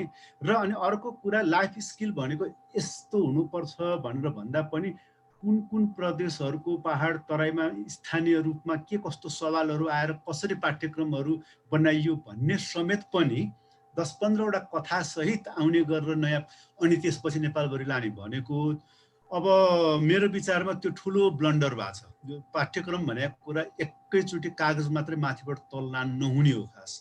अब त्यसले गर्दा अझै पनि अब यसलाई आशावादी ढङ्गले हेर्दाखेरि चाहिँ म के भन्छु भन्दाखेरि अब यसरी एकैचोटि चाहिँ ल तिमीहरू गर भनेर आएको भए तापनि अब हामी जहाँ छौँ नि, हामी इन्भल्भ हुने ठाउँहरूमा चाहिँ यसलाई त्यो पाठ्यक्रममा त्यो जुन 5वटा 11 र 12मा राखिया छ त्यसलाई पनि सुरुवातदेखि नै मिलाएर जाउँ, ताकि 1-2 वर्षमा यो त आखिर रिभ्यू भइहाल्छ, समीक्षा भइहाल्छ, अनि यो के बेठिक थियो भन्ने कुरा आइहाल्छ। जो सचेत भएर जाने हो सकेसम्म भनौँ न। अब यो 11-12 मात्रै भएको हुनाले नेपालभरि गरेर अब होइन जस्तो त्यो 25,000वटा स्कुलमा त लानु परेन, भनौँ न 10+2 भएको ठाउँमा मात्रै हो, 5-6 हजारवटा स्कुलमा हो।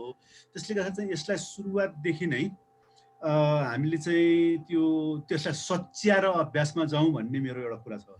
दोस्रो, अघि हाम्रो हरि पोखरेल सरले जे भन्नुभएको कुरा, हामीले राखेको करिकुलममा चाहिँ 11-12मा भनेको त्यसपछि कोही इन्जिनियर पढ्ला, कोही डक्टर होला, कोही बिजनेस, कोही पोलिटिसियन, अनेक पेसामा जान्छन् 11-12 पछि। 11-12मा चाहिँ हामीले नेपालको परिचयको कुराहरू गर्दाखेरि नेपालमा प्रादुर्भाव भएका 3वटा दर्शनहरूको बारेमा नै हामीले 5 क्रेडिट राखेका थियौँ कि। जस्तो नेपालमा प्रादुर्भाव भएकोमा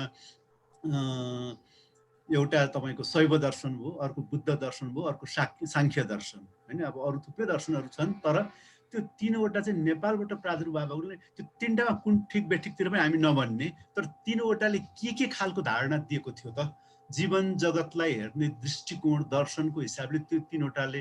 नेपालमा चाहिँ प्रादुर्भाव भएको भन्दाखेरि चाहिँ विद्यार्थीहरूले जस्तो अहिले हामीले सगरमाथा चाहिँ नेपालमा छ, बुद्ध नेपालमा जन्मिया बाहेक नेपालको होइन धेरै कम कुरा मात्र थाहा हुन्छ भनेपछि यो 3टा दर्शन नेपालमा ओरिजिन भएर छ भनेपछि भोलि समाजशास्त्र दर्शनशास्त्र पढ जानेहरूको लागि त त्यसैमा थप अध्ययन गर्ने र अरू दर्शनहरू पनि सिकेर कम्पेयर गर्ने कुराहरू पनि आउला। एकदम इम्पोर्टेन्ट कुरा छ। अब अर्को लाइफ स्किलको बारेमा चाहिँ मैले अघिल्लो हप्ता धेरै भनिसकेँ, अहिले म धेरै भन्दिनँ, तर एउटा कुरा चाहिँ फेरि के दोहोऱ्याउँछु भने यो लाइफ स्किल भने सफ्ट स्किल कि हार्ड स्किल कि भन्ने अब यसरी सोच्नुतिर लाग्यो। अघि पोखरेल सरले भन्नुभएको कुरा एकदम ठिक कुरा हो।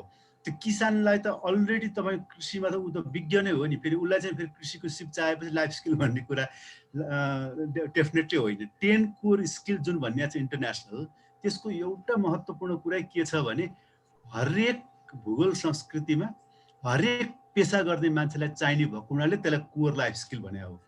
तर कन्टेक्स्चुअल स्किल भन्ने कुरा पनि हुन्छ है, त्यो सफ्ट मात्र चाहिँ होइन सबै कुराहरू। मैले लास्ट जस्तो तपाईँ च्याउ टिपेर जङ्गलबाट खाने खालको ठाउँमा तपाईँ हाम्रो बस्ती छ भने, अस्ति हाम्रो उहाँले भन्नुभएको थियो नन्दकुमारी महर्जनले, यहीँ कीर्तिपुरमा चाहिँ एउटा परिवारको 3 जना तपाईँको त्यहाँ नजिक भएको वनको च्याउ ल्याएर खाएर मरेको रहेछ है। भनेको मतलब च्याउ टिप्न पर्ने र त्यो छ भने त्यो च्याउ चिन्ने स्किल भन्ने पनि लाइफ स्किल हो कि।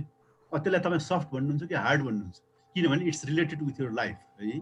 त्यसले गर्दाखेरि यो कन्टेक्स्चुअल स्किल भनेको कुरा चाहिँ त्यो खालि सोच्ने तरिका र गर्ने तरिका मात्र चाहिँ अलि होइन, प्र्याक्टिकल स्किलहरू पनि छ। लास्ट विक पनि मैले भनेको थिएँ, यो अङ्ग्रेजीमा भन्दाखेरि 4H भनिन्छ होइन, हेड, हार्ट, ह्यान्ड र हेल्थ। यो 4वटासँग जोडिएको हुन्छ लाइफ स्किल्सहरू भन्ने कुरा छ। यसमा म धेरै व्याख्या गरिनँ।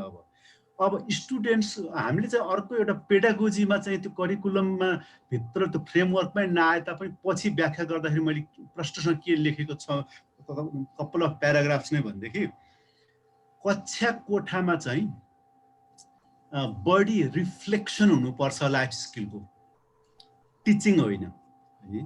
र 50% चाहिँ हामीले कक्षा कोठाभन्दा बाहिर प्रोजेक्ट वर्क्सहरू गर्ने। जस्तो अब तपाईँ हामीले अघि नै मैले भने नि टिम बिल्डिङको बारेमा चाहिँ टिचरले जतिसुकै ज्ञान छ भने पनि 50वटा किताब पढेर आएर टिम बिल्डिङको बारेमा उहाँले पढ्नु भएको छ भने पनि त्यही ल्याएर चाहिँ त्यहाँ फेरि घोकाउने वा पुराण भने जस्तो खालको टिम स्किलको बारेमा बताउन थालेर त भएन। के गर्नु पर्यो भन्दाखेरि 4 जना वा 5 जना वा 3 जना स्टुडेन्टहरूको टिम बनाएर उहाँहरूलाई एउटा टास्क दिनुहोस्, शुक्रबार दिएर पठाउनुहोस्, ल तिमीहरूले चाहिँ यो मिलेर यति कुरा गरेर आऊ भनेपछि उनीहरूले जुन एक्सन गर्छन् त्यसपछि क्लासमा त हामीले रिफ्लेक्सन चाहिँ गर्नु पर्यो। तिमीहरूले त्यो टिमभित्र बसेर कसले के गर्यो, कसले कुन कुरामा नेतृत्व लियो, कसले कस्तो भूमिका खेल्यो, कसरी 3 जना मिलेर यो काम भयो। त्यसै गरेर चाहिँ यो थ्योरी चाहिँ हामीले रिफ्लेक्सन गरेर निकाल्ने। अनि टिचरले पढेको थ्योरीहरूबाट चाहिँ उसले के भन्न सक्छ भन्दाखेरि ल आज हामी 5वटा टिमले यसरी टिम काम गरेर छ, उनीहरूलाई नै सेयर गर्न लगाउने। आफू बाहेक अर्को टिमको कुरा सुन्दाखेरि उसलाई के नयाँ कुरा लाग्यो आफूले नगरे उसले गरेको, अनि त्यसपछि तपाईँले थ्योरीसँग जोड्ने हो। त्यसलाई डिसिजन मेकिङ पनि त्यही हो, क्रिटिकल थिङ्किङ पनि त्यही हो। त्यो सुरुमै त्यसमा पढाउन थाल्यो भनेदेखि चाहिँ हामी फेरि त्यो उही पुरानो ट्रेडिसनल तरिकामा हामी गइरहेका हुन्छौँ। त्यसले गर्दाखेरि क्लासरुममा चाहिँ थियोराइजिङ फ्रम द प्र्याक्टिस, रिफ्लेक्सन। अनि कहिलेका चाहिँ के गर्न सकिन्छ भन्दाखेरि यो जस्तो अहिले पोखरेल सरले स्थानीय कुरा भन्नुभयो, मलाई सबभन्दा चित्त बुझेको चाहिँ अहिले भक्तपुर नगरपालिकाको नै हो स्थानीय पाठ्यक्रम है। उहाँले कक्षा 1 देखिको नै राख्नु भएको छ। म तपाईँलाई 2टा इक्जाम्पल दिन्छु। एउटा उहाँहरूले भक्तपुरको भूगोल, भक्तपुरको इतिहास र भक्तपुरको संस्कृति र सम्पदा भनेर राख्नु भएको छ। त्यसले गर्दा विद्यार्थीलाई बडो त्यसले उत्साहित बनाउँछ र परिचय पनि बनाउँछ। अर्को उहाँहरूले नि जुजुधौ जुन नेपालभरि प्रसिद्ध छ र काठमाडौँ भ्यालीभित्र दरबारसम्म पुग्छ अब होइन, दहीहरूमा राजा भएको हुनाले त्यसलाई जुजुधौ भनेको हो। जुजुधौको बारेमा सूचना मात्रै होइन, 9-10 कक्षाको विद्यार्थीलाई उहाँले जुजुधौ बनाउनु सिकाउनु नै हुन्छ है। अब यो हो अब लाइफ कन्टेक्चुअल स्किल पनि हिस्ट्रीसँग पनि जोडियो। अब भोलि कुनै विद्यार्थीलाई आर्थिक रूपमा भनौँ न फिसहरू तिर्न भोलि कलेजमा गाह्रो भयो भनेदेखि उसले जुजुधौ बनाएर बेच्न पनि सक्ने भयो फर इक्जाम्पल होइन। अब खान त सक्ने भइहाल्यो राम्रोसँग। त्यसले गर्दाखेरि यो भक्तपुर नगरपालिकाको चाहिँ मलाई पाठ्यक्रम हेर्दाखेरि एकदमै राम्रो लाग्छ। त्यसले गर्दाखेरि स्थानीय पाठ्यक्रममा स्थानीय रूप समस्या नदेखाउने होइन, हामीले समस्या पनि देखाउनु पर्छ। गौरव गर्नुपर्ने कुरा जे छ त्यो पनि पाठ्यक्रममा आउनु पर्यो। जीविकासँग जोडिएको च्याउ कसरी चिन्ने जस्तो कुराहरू पनि आउनु पर्यो। अर्को हाम्रो पालिकामा चाहिँ उदाहरणको लागि छुवाछुतको समस्या अझ पनि छ भनेदेखि त्यो छुवाछुत रहित समाज निर्माणको लागि हाम्रो भूमिका के होला, ती कुराहरू चाहिँ पनि रिफ्लेक्सन पर्छ। त्यो पनि लाइफ स्किल हो है। र यति भनेपछि मैले हजुरहरूसँग आज चाहिँ बिदा माग्छु। तर हामी चाहिँ यो त्रिभुजीय शिक्षाको बारेमा चाहिँ म अझ धेरै कुरा थाहा पाउनु मन लागेको छ र हजुरहरूको अभ्यास पनि बाँकी अरूले चाहिँ सिक्नुपर्ने के होला यो जुजुधौ जस्तै गरेर त्यो पनि मलाई थाहा पाउने इच्छा छ। आज चाहिँ म बिदा भएँ। हजुर हस् विमल सर, धन्यवाद।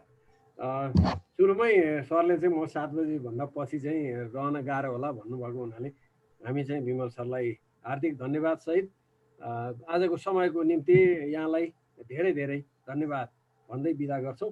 अब हरि सरसँग जान्छु म। हरि सरलाई मेरो 2टा प्रश्न छ। यहाँहरूले जे यो पाठ्य पुस्तक तयार गर्नुभएको छ पाठ्यक्रमको आधारमा र स्थानीय तहले केही कुराहरू थप्न चाहेको छ, मैले थाहा पाएको छु। केही नगरपालिकाको पाठ्य पुस्तक तर्जुमा पाठ्यक्रम तर्जुमामा यहाँ स्वयं पनि संलग्न हुनुहुन्थ्यो। त्यो हेर्दाखेरि चाहिँ यो जीवन उपयोगी शिक्षालाई जोड्ने कुरामा त्यो स्थानीय तहले तर्जुमा गर्दै गरेको पाठ्यक्रम यसमा चाहिँ कति जोड्न सम्भावना देख्नुहुन्छ? अन्य ठाउँमा पनि यो अभ्यास रेप्लिकेट होला? यहाँहरूले कमलामाई नगरपालिकाको पाठ्य पुस्तकको अस्ति नै यो कभर हेर्ने मौका पाएको थिएँ मैले, सायद त्यो अब चाहिँ प्रयोगमा आउला, त्यो पाठ्यक्रम लागू होला। त यो जनशक्तिको अहिले यहाँ टोम सरको म च्याट बक्समा उहाँको विचार हेर्दै थिएँ। अहिलेकै जनशक्तिले त बडा कठिन छ लागू गर्न भनेर भन्नुभएको छ। उहाँ स्वयं पनि स्कुल चलाइरहनु भएको छ, एउटा स्कुलको आधिकारिक व्यक्तिको रूपमा स्कुल सञ्चालन गरिरहनु भएको छ, त्यो जिम्मेवार व्यक्तिको रूपमा उहाँको अनुभव त्यस्तो छ भने हरि सरलाई मेरो प्रश्न चाहिँ के भन्दा जुन विषयवस्तुहरू हामीले डेलिभरी गर्न खोजेका छौँ त्यसमा यहाँको रिजर्भेसन रहेछ आफ्नो पनि भन्ने त अघि नै आइसक्यो र यो लागू गर्ने सन्दर्भमा खास गरिकन जनशक्ति र पूर्वाधार दुईटा कुराले हामीले त्यो पाठ्यक्रममा राखेको उद्देश्यहरू फुलफिल गर्न चाहिँ कति सपोर्टिभ हुन सक्ला? धन्यवाद सर। मैले यहाँको चाहिँ प्रश्नमा आधारित भएर के कुराहरू राख्नेछु। पहिलो नम्बरमा धेरै पालिकाहरूले उहाँहरूले डाइरेक्ट जीवनोपयोगी सिप नभने पनि जीवनोपयोगी शिक्षा नभने पनि धेरै प्रतिशत चाहिँ जीवनोपयोगी स्थानीय रूपमा यो कन्टेक्स्चुअल हुन्छ भनेर अघि विमल सरले भने जस्तो यो जीवनोपयोगी सिप पनि हाम्रो चाहिँ यो कन्टेन्ट र कन्टेक्स्टमा चाहिँ भर पर्छ। त्यो सापेक्षतामा त्यसलाई हेर्नुपर्छ। हामीले विकास गर्न खोजेका हाम्रा चाहिँ संस्कार आचरण अथवा जीवनोपयोगी सिप र अन्य देशको अथवा अन्य परिवेशको अन्य समुदायको भन्दा ठ्याक्कै उस्तै हुन्छ भन्ने कुरा होइन। यो चाहिँ यसलाई सापेक्षतामा हेर्नुपर्छ नम्बर 1। पहिलो नम्बरमा यो पाठ्यक्रमकै सन्दर्भमा मैले कुरा उठाएँ। यो सामाजिक अध्ययन तथा जीवनोपयोगी शिक्षाको बारेमा अहिले पनि निजी विद्यालयका केही उपल्लो तहका सञ्चालकहरूले यसपालि हामी यो नयाँ पाठ्यक्रम लागू हुन दिँदैनौँ, किनकि निजी उसमा हाम्रो चाहिँ सरकारले एड पनि दिँदैन। अब यो 3वटा चाहिँ अनिवार्य विषय छ। एउटा चाहिँ म्याथ साइन्स पढ्नेले म्याथ पनि एक्स्ट्रा राख्दाखेरि 7वटा सब्जेक्ट पढ्न पर्छ। 5वटा सब्जेक्टबाट हामीले चलाइरहेको 2टा चाहिँ टिचर हामीले हायर गर्न पनि सक्दैनौँ।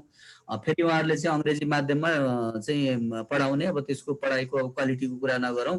यो जीवनोपयोगी सामाजिक अध्ययन तथा जीवनोपयोगी शिक्षा चाहिँ नेपाली माध्यममा चाहिँ पठन पाठन गर्नुपर्ने शिक्षणको मिडियम अफ इन्स्ट्रक्सन भनेर भनिसकेपछि केही आपत्ति रहेको देखिन्छ। यद्यपि यो पाठ्यक्रम निर्माण भइसक्यो, पाठ्यपुस्तक पनि स्वीकृत भइसकेको अवस्था छ र हाम्रो पनि अब यो चाहिँ प्रेसमा जाने तयारीमा छ।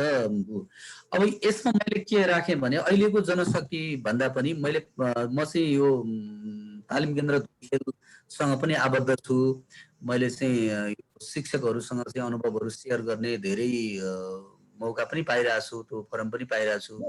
उहाँको योजना के देख्छु मैले भने सुरुमा पनि हाम्रो यो 56 सालदेखि चाहिँ यो जुन पेडागोजी एजुकेसन नयाँ करिकुलम आउँदाखेरि चाहिँ तत्कालीन साबिक चाहिँ उच्च माध्यमिक शिक्षा परिषदले चाहिँ ती टिचरहरूलाई 3 दिनको 5 दिनको चाहिँ रिफ्रेस ट्रेनिङ दिएर करिकुलमबाट सम्बन्धी प्रबोधीकरण गरेर ओरिएन्टेसन दिएर उहाँहरूलाई चाहिँ मटेरियलहरू कलेक्सन गर्नेदेखि लिएर यसको पेडागोजिकल पर्सपेक्टिभबाट एउटा ट्रेन्ड बनाउने अभियान उहाँहरूले चाल्नु भएको थियो। अहिले त्यहाँ गणेश भट्टराई सर हुनुहुन्छ, अलि एक्टिभ, उहाँले धेरै कुरा हेर्नुहुन्छ। उहाँसँग अस्ति भर्खर मेरो गफ हुँदा के भन्नुभएको छ भने तालिम केन्द्रबाट चाहिँ हामीले यो नयाँ खास गरी कम्पलसरी विषयको अनिवार्य नेपाली, अनिवार्य अङ्ग्रेजी र सामाजिक अध्ययन तथा जीवनोपयोगी शिक्षाको चाहिँ टिचरहरूलाई हामीले चाहिँ ट्रेन गर्छौँ भन्नुभएको छ। र त्यो होला भन्ने एउटा आशा के गर्न सकिन्छ भने अहिले यो एकीकृत पाठ्यक्रम लागू भएको छ। 1-3मा एक कक्षामा त यही वर्ष चाहिँ लागू भएको छ। त्यसले टेक्स्ट बुक भन्दैन, वर्कबुक भन्छ। अलिकति फरक ढङ्गले चाहिँ वर्कबुक निर्माण गरिएको छ। त्यो ट्रेडिसनल टेक्स्ट बुकलाई अलिकति परिमार्जन गर्ने गरी गरिएको छ र सबै एक कक्षामा ग्रेड टिचरको रूपमा अथवा एक कक्षामा पढाउने सम्पूर्ण नेपालको चाहिँ प्राइमेरी टिचरहरूलाई त्यो ट्रेनिङको पैसा निकासा पनि भइसकेको छ। हामीले यहाँ दशैं अगाडि गर्ने भनेका थियौँ कमला पालिका लगायत सबै सिन्धुली जिल्लाको 9वटा स्थानीय तहमा। त्यो चाहिँ अहिले कोभिडको कारणले र अब प्राइमेरी टिचरहरू अब यो अनलाइनबाट चाहिँ उहाँहरूको एक्सेस अलि नहुने भएको हुनाले त्यो ट्रेनिङ दिन सकेका छैनौँ। त्यसैले नयाँ पाठ्यक्रम आइसकेपछि टिचरहरूलाई ट्रेन गर्ने एउटा पाटो हुन्छ। अब यो ठ्याक्कै चाहिँ कस्तो छ भन्नुहुन्छ भने के विषय पढेको, मलाई धेरै ठाउँबाट साथीहरूले के सोध्नुहुन्छ भने के विषय पढेकोले चाहिँ यो सामाजिक अध्ययन तथा जीवनोपयोगी शिक्षा पढाउने यसको क्वालिफिकेसन के हो? जस्तो हामी एजुकेसन पढाउने नेपाली पढाउनलाई हामीलाई मास्टर डिग्री +2मा पढाउनलाई चाहिन्छ भने यो सामाजिक अध्ययन तथा जीवनोपयोगी शिक्षा पढाउने चाहिँ के कुन टिचर भन्ने खालको उहाँहरूले जिज्ञासा राख्नुहुन्छ। त्यही बारेमा हामीले अस्ति धुलीखेलमा छलफल गर्दा चाहिँ हामीले कुनै पनि डिसिप्लिनमा मास्टर डिग्री गरेको र सोसल स्टडी 10 क्लाससम्म पढाइरहेको टिचरहरू नै यो चाहिँ विषयगत टिचरको रूपमा विकास गर्न पर्छ। अर्को नयाँ दरबन्दी सृजना गरेर गभर्मेन्टले त्यो हायर गर्न अथवा त्यो चाहिँ म्यानेजमेन्ट गर्न सक्दैन। त्यसो भएको हुनाले यो कोही एउटा पर्सनल एउटा व्यक्ति कुनै सब्जेक्टमा चाहिँ एक्सपर्ट छ भन्ने बित्तिकै उसलाई चाहिँ हामीले ट्रेन गरेनौँ अथवा करिकुलमबाट प्रबोधीकरण गरेनौँ, यसका चाहिँ थिमहरूको बारेमा क्लियर गरेनौँ भने त्यो कुनै चाहे पोलिटिकल साइन्समा मास्टर डिग्री गरे होस् अथवा हिस्ट्री हामीले एउटा पर्टिकुलर सब्जेक्टमा चाहिँ एउटा डिग्री गरेर चाहिँ पठन पाठनमा लागेका धेरै सरहरू हुनुहुन्छ, त्यो अवस्थामा यो चल्न सक्दैन। त्यसो भएको हुनाले यो पाठ्यक्रम प्रबोधीकरणको ट्रेनिङ उहाँहरूले सञ्चालन गर्ने, त्यो बजेटको पनि व्यवस्थापन भएको छ र तालिम केन्द्र मार्फत यो 7वटै प्रदेशको चाहिँ तालिम केन्द्र मार्फत टिचरहरूलाई ट्रेन गर्ने भन्ने उहाँहरूको योजना छ। अब स्थानीय तहमा चाहिँ जीवनोपयोगी शिक्षाका सिपका कुराहरूमा जस्तो हामीले मरिनमा स्थानीय पाठ्यक्रम त्यो अघिल्लो वर्ष नै लागू भएको हो। त्यहाँ एउटा कस्तो भयो भने त्यहाँ स्थानीय र मटेरियलबाट हाम्रो चाहिँ दुना टपरी बनाउने, त्यो त एउटा अहिले हामी खालि यो प्लास्टिकका भाँडामा चाहिँ खाइरहेको अवस्था छौँ। हाम्रा चाहिँ भर्लाका पात, त्यसपछि यो सालका पातहरूबाट, अन्य पातहरूबाट, इभन एभोकाडोको पातबाट पनि चाहिँ दुना टपरीहरू बन्दो रहेछ होइन। त्यो दुना टपरी बनाउने चाहिँ स्किल कसरी डेभलप गर्ने भन्दाखेरि त्यहाँ अब हामीले टिचर खोज्यौँ भने त सम्भव हुँदैन। गाउँका पनि नयाँ बुहारीहरूले, नयाँ छोरीहरूले चाहिँ त्यो टपरी, दुना, बोटी, खोरी के भन्ने चाहिँ हामीलेसम्म त त्यो हाम्रा आमाहरूले बनाएको देखेर नामसम्म भन्न जान्ने भयौँ। अहिलेका पुस्ताले त हाम्रै म्याडमहरूले चाहिँ ती कुराहरू जान्नुहुन्न। त्यसो भएको हुनाले हामीले त्यहाँ एउटा यो चाहिँ प्रशिक्षण गर्दाखेरि त्यहाँको एकजना महिला हुनुहुँदो रहेछ 88 वर्षको, उहाँले यस्तो चाहिँ स्किलफुल्ली चाहिँ सिकाइदिनु भयो 6 कक्षा 5 कक्षाका विद्यार्थीहरूलाई। उहाँहरूले धेरै विद्यार्थीहरूले चाहिँ जाने भनेपछि अब यो चाहिँ हामीले अहिले एउटा रिसोर्ससँग मतलब इन्कम हजुर हजुर हजुर हजुर यहाँ जुम मिटिङमा छु यार। यसरी चाहिँ लोकल रूपमा अघि जुजु धाउको कुरा गर्नुभयो उहाँले। हामीले पनि जुन लोकल उसमा चाहिँ के छ त्यहाँको सभ्यताको संस्कारको कुराहरूलाई प्रमोट गर्नेदेखि लिएर अब अहिलेका बच्चाहरू हेर्नुभयो भने अब हामीले लाइफ स्किललाई त कतासँग जोड्नु पर्यो भने अघि विमल सरले एउटा राम्रो सन्दर्भ उठाउनु भयो। अब हामीलाई इन्जिनियर त हामीले उत्पादन गऱ्यौँ, डक्टर त हामीले उत्पादन गऱ्यौँ, शिक्षक त हामीले उत्पादन गऱ्यौँ, तर ऊ नैतिकता भएको, आचरण भएको अथवा कर्तव्य बोध भएको चाहिँ उत्पादन गरेको कि गरेनौँ, उसलाई चाहिँ राष्ट्रियताप्रति चाहिँ वफादार बनाउने खालको चाहिँ उत्पादन गरेको कि गरेनौँ, अथवा नेपालको चाहिँ परिवेश बारेमा चाहिँ उसलाई चाहिँ साक्षात्कार भएको अथवा जानकारी भएको नागरिक तयार गरेको कि गरेनौँ भन्ने सन्दर्भमा कुरा गर्दा यो जीवनोपयोगी शिक्षाको चाहिँ मुख्य ध्येय चाहिँ त्यो हो। ऊ एउटा टिचर होस्, ऊ एउटा डक्टर होस् अथवा ऊ एउटा इन्जिनियर होस्, तर त्यो इन्जिनियर भएर चाहिँ कमसल खालको चाहिँ इन्फ्रास्ट्रक्चर उसले निर्माण गरिदियो भने त धेरै जनताले दुःख पाए। त्यसैले त्यो सँगसँगै उसको चाहिँ कर्तव्य बोध, नैतिकता, इमान्दारिता, अनुशासन पनि त्यहाँ रिप्रेजेन्ट होस् भन्ने खालका कुराहरू चाहिँ यसमा इन्भल्भमेन्ट गराउने खालको यसको हो। र स्थानीय पाठ्यक्रममा चाहिँ जीवनोपयोगी सिपका धेरै कुराहरू जोडेका छौँ हामीले पनि। त्यो चाहिँ गाउँमा चाहिँ हामी त्यस्ता रिसोर्स टिचरको रूपमा अथवा रिसोर्स पर्सनको रूपमा चाहिँ आमन्त्रण गरेर जुन व्यक्तिलाई जेमा दक्षता छ, हामी यसपालि एउटा चाहिँ त्यो यहाँले सुन्नुभयो होला के राई समथिङ राई यो खोटाङको एउटा विद्यालय सञ्चालन गर्नुभएको रहेछ उहाँले, नयाँ शक्ति पार्टीसँग आबद्ध भएको नाम मदन राई हो। त्यहाँको बारेमा धेरै हामीले स्टडी गऱ्यौँ। यसपालि हाम्रो चाहिँ एउटा नगरपालिका टिम त्यहाँ गएर चाहिँ हेर्ने भनेको थियो। अब यो कोभिडको कारणले हामी जान सकेका छैनौँ। हामीले बजेट पनि त्यो त्यहाँ चाहिँ एउटा 3-4 दिन बसेर एउटा रिसर्चै गर्ने भनेर हामीले योजना बनाइरहेका छौँ। त्यसैले धेरै राम्रा अभ्यासहरू भएका छन्। अब यो जीवनोपयोगी सिपलाई चाहिँ हामीले लोकल करिकुलममा पनि एडजस्ट गर्ने, अघि मैले यहाँलाई अलिकति सन्दर्भ उठाएँ स्टिम एजुकेसन भनेर, अहिले त्यो एउटा नयाँ कन्सेप्ट आएछ। अर्को ह्याप्पी करिकुलम भनेर अस्ति मैले एउटा गोर्खापत्रमा करिकुलम के अरे एउटा आर्टिकल पनि छपाएको थिएँ। यी नयाँ नयाँ सन्दर्भहरू जोडिएको छ। त्यो ह्याप्पी करिकुलम चाहिँ जुन अहिले दिल्लीमा लागू गरिरहेको छ केजरी सरकारले, त्यसको अलि मैले डेप्थ स्टडी गरिरहेको छु। हाम्रो लाइफ स्किलसँग चाहिँ बढी जोडिएको छ। त्यसमा यसलाई अब अघि सरले विमल सरले चाहिँ यो हार्ड स्किल र सफ्ट स्किल भनेर नहेर्ने भन्नुभयो, तर त्यसमा केही कुराहरू चाहिँ हामीले जीवनोपयोगी सिपलाई चाहिँ हार्ड स्किल भनेको चाहिँ प्राविधिक ज्ञान, स्पेसल ज्ञान भयो, सफ्ट स्किलबाट यो व्यवहार कुशल सिप भनेर अहिले हाम्रो इन्टिग्रेटेड करिकुलममा पनि 1 दिनको करिकुलममा पनि त्यो एड्रेस गरेको अवस्था छ। त्यसरी हेर्न पर्छ। त्यसो भएको हुनाले यो पाठ्यक्रम लागू गर्ने अथवा अहिलेको जनशक्तिले गर्न सक्छ सक्दैन भन्ने कुरा चाहिँ अब हामीले ट्रेन गरेर यही जनशक्ति एउटा चाहिँ लामो अवधि पढाएको उहाँलाई पेडागोजिकल नलेजहरू प्रशस्त छ र यो सब्जेक्ट म्याटर चाहिँ यसलाई विषयवस्तुको एउटा प्रस्तुतिकरण भन्दा पनि तपाईको चाहिँ अभ्यासात्मक क्रियाकलाप गराउने सन्दर्भमा हामीले ट्रेन गर्यौं भने अहिलेको मौजुदा जनशक्तिबाट धेरै हदसम्म यसको एड्रेस गर्न सकिन्छ भन्ने लाग्छ मलाई। त्यो चाहिँ पाठ्यक्रम विकास केन्द्र तालिम केन्द्रहरूसँग हामीले कोअर्डिनेसन गर्दाखेरि त्यो कुरा पाएका छौं र स्थानीय पाठ्यक्रममा चाहिँ जीवनोपयोगी सिप धेरै प्रदर्शित भएको छ र अझ कतिपय ठाउँहरूमा त्यो गर्न पर्ने त्यसमा चाहिँ हाम्रा यस्ता चाहिँ यो फोरमहरूले चाहिँ त्यसलाई गर्न पर्ने प्रमोट गर्न पर्ने आवश्यकता छ। एउटा छ जीवनोपयोगी शिक्षा कस्तो शिक्षकले पढाउने भन्ने कुरा। कुनै पनि सामाजिक अध्ययन शिक्षक जो मास्टर डिग्री गरेको छ हाम्रो अब 12 कक्षासम्म पढाउने मास्टर डिग्री भन्छौँ हामी, उसलाई ट्रेन गरेर बनाउने। यो कुनै पनि इकोनोमिक्स पढेको होस्, पोलिटिकल साइन्स पढेको होस् अथवा हिस्ट्री पढेको होस्, साइकोलोजी पढेको होस्, कुनै प्रोपर एउटा टिचरबाट सबै कुरा हुँदैन। यसमा त अर्को के पनि गर्न सकिन्छ भन्नुहुन्छ भने कुनै एउटा राम्रो नलेज भएको चाहिँ कुनै यो सामाजिक विषय सामाजिक विज्ञान इतरका सरहरू हुनुहुन्छ भने पनि कुनै टपिकमा उहाँहरूलाई ल्याउन सकिन्छ। अहिले यो चाहिँ पुस्तक लेखनको सन्दर्भ हामीलाई यो दोस्रो युनिट छ तपाईको चाहिँ यो जीवनोपयोगी शिक्षामा। यसले के भन्छ भने तपाईको जीवनोपयोगी सिपको रूपमा डिजिटल सिप तथा सामान्य अनुसन्धान सिप भनेर दिएको छ पाठ्यक्रम। डिजिटल सिपमा त हामी सामान्य चाहिँ त्यहाँ बैंकिङ चाहिँ ई बैंकिङका कुरा छ, ई सेवाका कुरा छ। अब यो चाहिँ हाम्रो जीवनसँग यसरी गाँसियो कि तपाईको यही अब कतिपय सरहरू अब यही जुम मिटिङ चाहिँ अटेन्ड गर्न नसकेर पनि हामी अनलाइनबाट तालिमहरू सञ्चालन गरिरहेका छौँ, उहाँहरू सहभागी हुन सक्नु भएको छैन।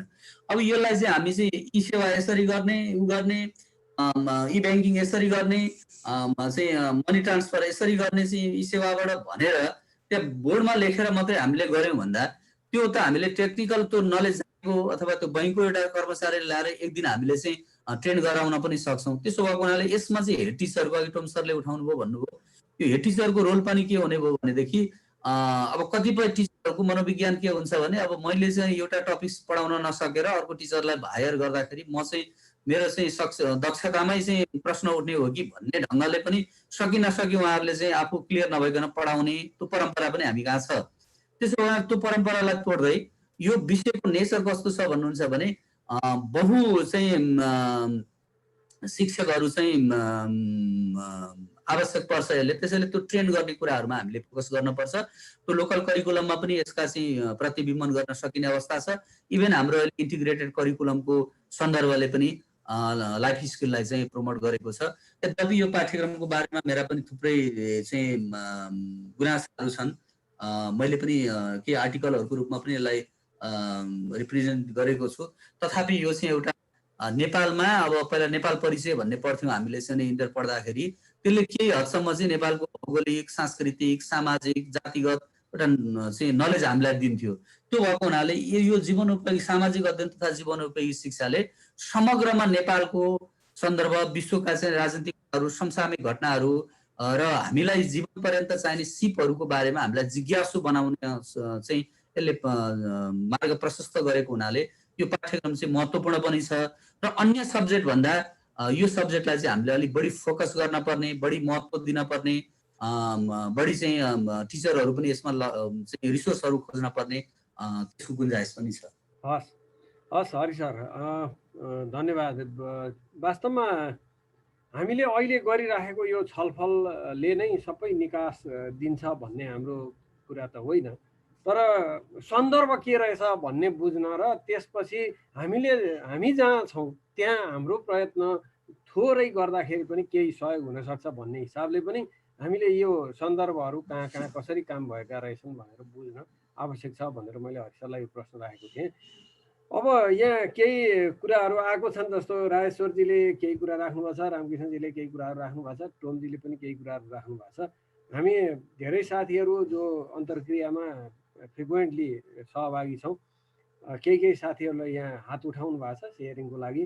मैले चाहिँ यो त्रिभुजीय शिक्षाको सन्दर्भ थोरै यससँग जोड्दिनँ र यसले परिकल्पना गरेको कुरा र त्रिभुजीय शिक्षाले चाहिँ दक्षता शिक्षा भनेर भन्छ, त्यो सन्दर्भ चाहिँ कहाँनिर मेल खान्छ र यसमा अपुग जस्तो विमल सरको र हरि सरको कुरा सुनिसकेपछि हाम्रो केही अवधारणा बनेको छ। त्यो अवधारणामा कहाँनिर के कुरा सप्लिमेन्ट गर्यो भने चाहिँ त्रिभुजीय शिक्षाले दक्षता शिक्षाको कुरा उठाएको छ, त्यहाँ ह्याप्पिनेस पनि गाँसिनु पर्यो, उसको पर्फर्मेन्स पनि वृद्धि हुनु पर्यो भन्ने दुईवटा कुरा गर्छ। पर्फर्मेन्स मात्रै भएर उसको ह्याप्पिनेस भएन भने त्यो पर्फर्मेन्स टिकिरहँदैन। ह्याप्पिनेससँग गाँस, उसको रुचि र रससँग गाँस भनेर त्रिभुजीय शिक्षाले भन्छ। यो सन्दर्भलाई थोरै जोड दिन म टोपेन्द्रजीलाई अनुरोध गर्छु, त्यसपछि अरू साथीहरूको छोटो प्रतिक्रिया यहाँ राख्नु।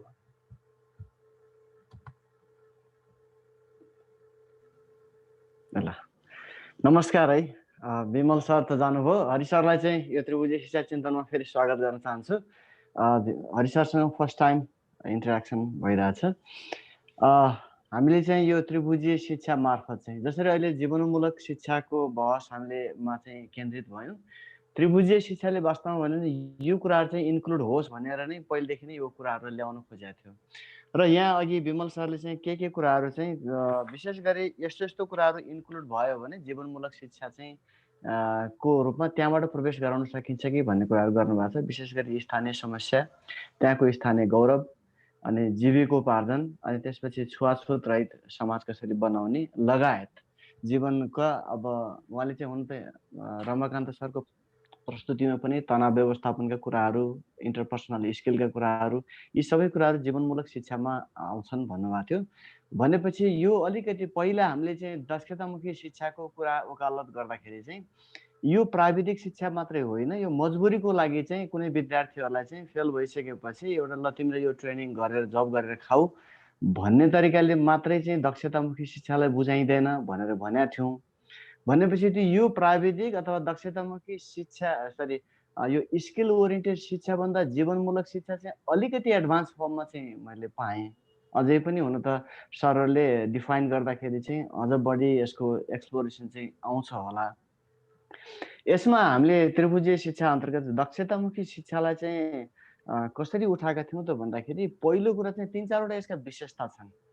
पहिलो चाहिँ कस्तो भने दाहिने मस्तिष्क, विशेष गरी जति पनि सूचनामुखी शिक्षा छन् ती सूचनामुखी शिक्षालाई चाहिँ रियलमा व्यावहारिकगत ढङ्गले ल्याउनको लागि चाहिँ उसमा चाहिँ पहिला त रस, रुचि, प्रतिभा पनि जोडिनुपर्छ र त्यसपछि मस्तिष्कको सेन्समा भन्दाखेरि चाहिँ यसले त्यो सोर्स, त्यो एनर्जी चाहिँ दाहिने मस्तिष्कबाट लिनुपर्छ। त्यसैले त्यो दाहिने मस्तिष्कलाई चाहिँ कसरी ट्याप गर्ने भन्ने कुरामा चाहिँ योग शिक्षालाई चाहिँ विशेष जोड दिन जरुरी छ। किनकि सबैभन्दा अहिलेको ठुलो क्राइसिस, अघि सरले हरि सरले पनि बताउनु भयो कि केही मूलभूत प्रश्नहरू चाहिँ विद्यार्थीहरूले र शिक्षकहरूले ह्यान्डल गर्न सकिरहेकै छन्। विशेष गरी अहिलेको यो जुन तनावपूर्ण स्थिति छ होइन, कोभिडदेखि लिएर यी जम्मै खालका समस्याहरू आछन्, लाइफले दिन प्रतिदिन चुनौतीहरू क्रिएट गरिरहेको छ। त्यो चुनौतीको सोर्स के हो त भन्ने कुरामा त्रिभुजीय शिक्षाले जोड दिन्छ र यसले भन्छ कि शरीर, मनभन्दा पनि अझ बियोन्डमा रहेको चिज अथवा भनौँ त्यो कन्सियसनेस छ, यो कन्सियसनेसलाई चाहिँ एड्रेस भएन है। त्रिभुजीय शिक्षाले के भन्छ भने पहिलो प्यारामिटर चाहिँ कन्सियसनेसलाई चाहिँ कहाँबाट एजुकेट गर्ने त, कहिलेदेखि एजुकेट गर्ने, यो कुराहरू चाहिँ अलिकति क्लियरिटीमा लानुपर्छ र यो कक्षा 1देखि नै जोड्नुपर्छ। कन्सियसनेस जबसम्म क्लियर हुँदैन तबसम्म हामीले फेरि छामछुममै जाला कि जीवनमूलक शिक्षा पनि छामछुममै जाला र साना पेरिफेरियल प्रब्लममै अल्झेला कि भन्ने यसको चासो चाहिँ छ। त्यसैले हरि सरहरू लागिराख्नु भएको छ होइन, यसको एक्सप्लोरेसन हुँदै जाँदाखेरि मेरो विचारमा दक्षताले मुख्य शिक्षाले खोजेका कुराहरू पनि सायद यहाँबाट प्राप्त हुने मैले सङ्केत, शुभ सङ्केतहरू देखिरहेको छु। र अहिले मेरो एउटा प्रश्न चाहिँ छ सरहरूसँग, किनकि मैले चाहिँ नेपालको पाठ्यक्रममा र सरहरूले गरेको अनुभवसित चाहिँ मैले अझ धेरै डिटेलमा जान बाँकी छ। यी क्लासहरूले मलाई पनि धेरै नै सहज बनाएको छ। मुख्य रूपमा के हो भन्दाखेरि हामी जसरी अघि धेर सरले भन्नुभयो कि एउटा त अकुपेसनसित, आफ्नो जीविकोपार्जनसित र सोसाइटीसित सम्बन्धित भएर शिक्षा छ भने दोस्रो त्यो व्यक्तिको ह्याप्पिनेससित।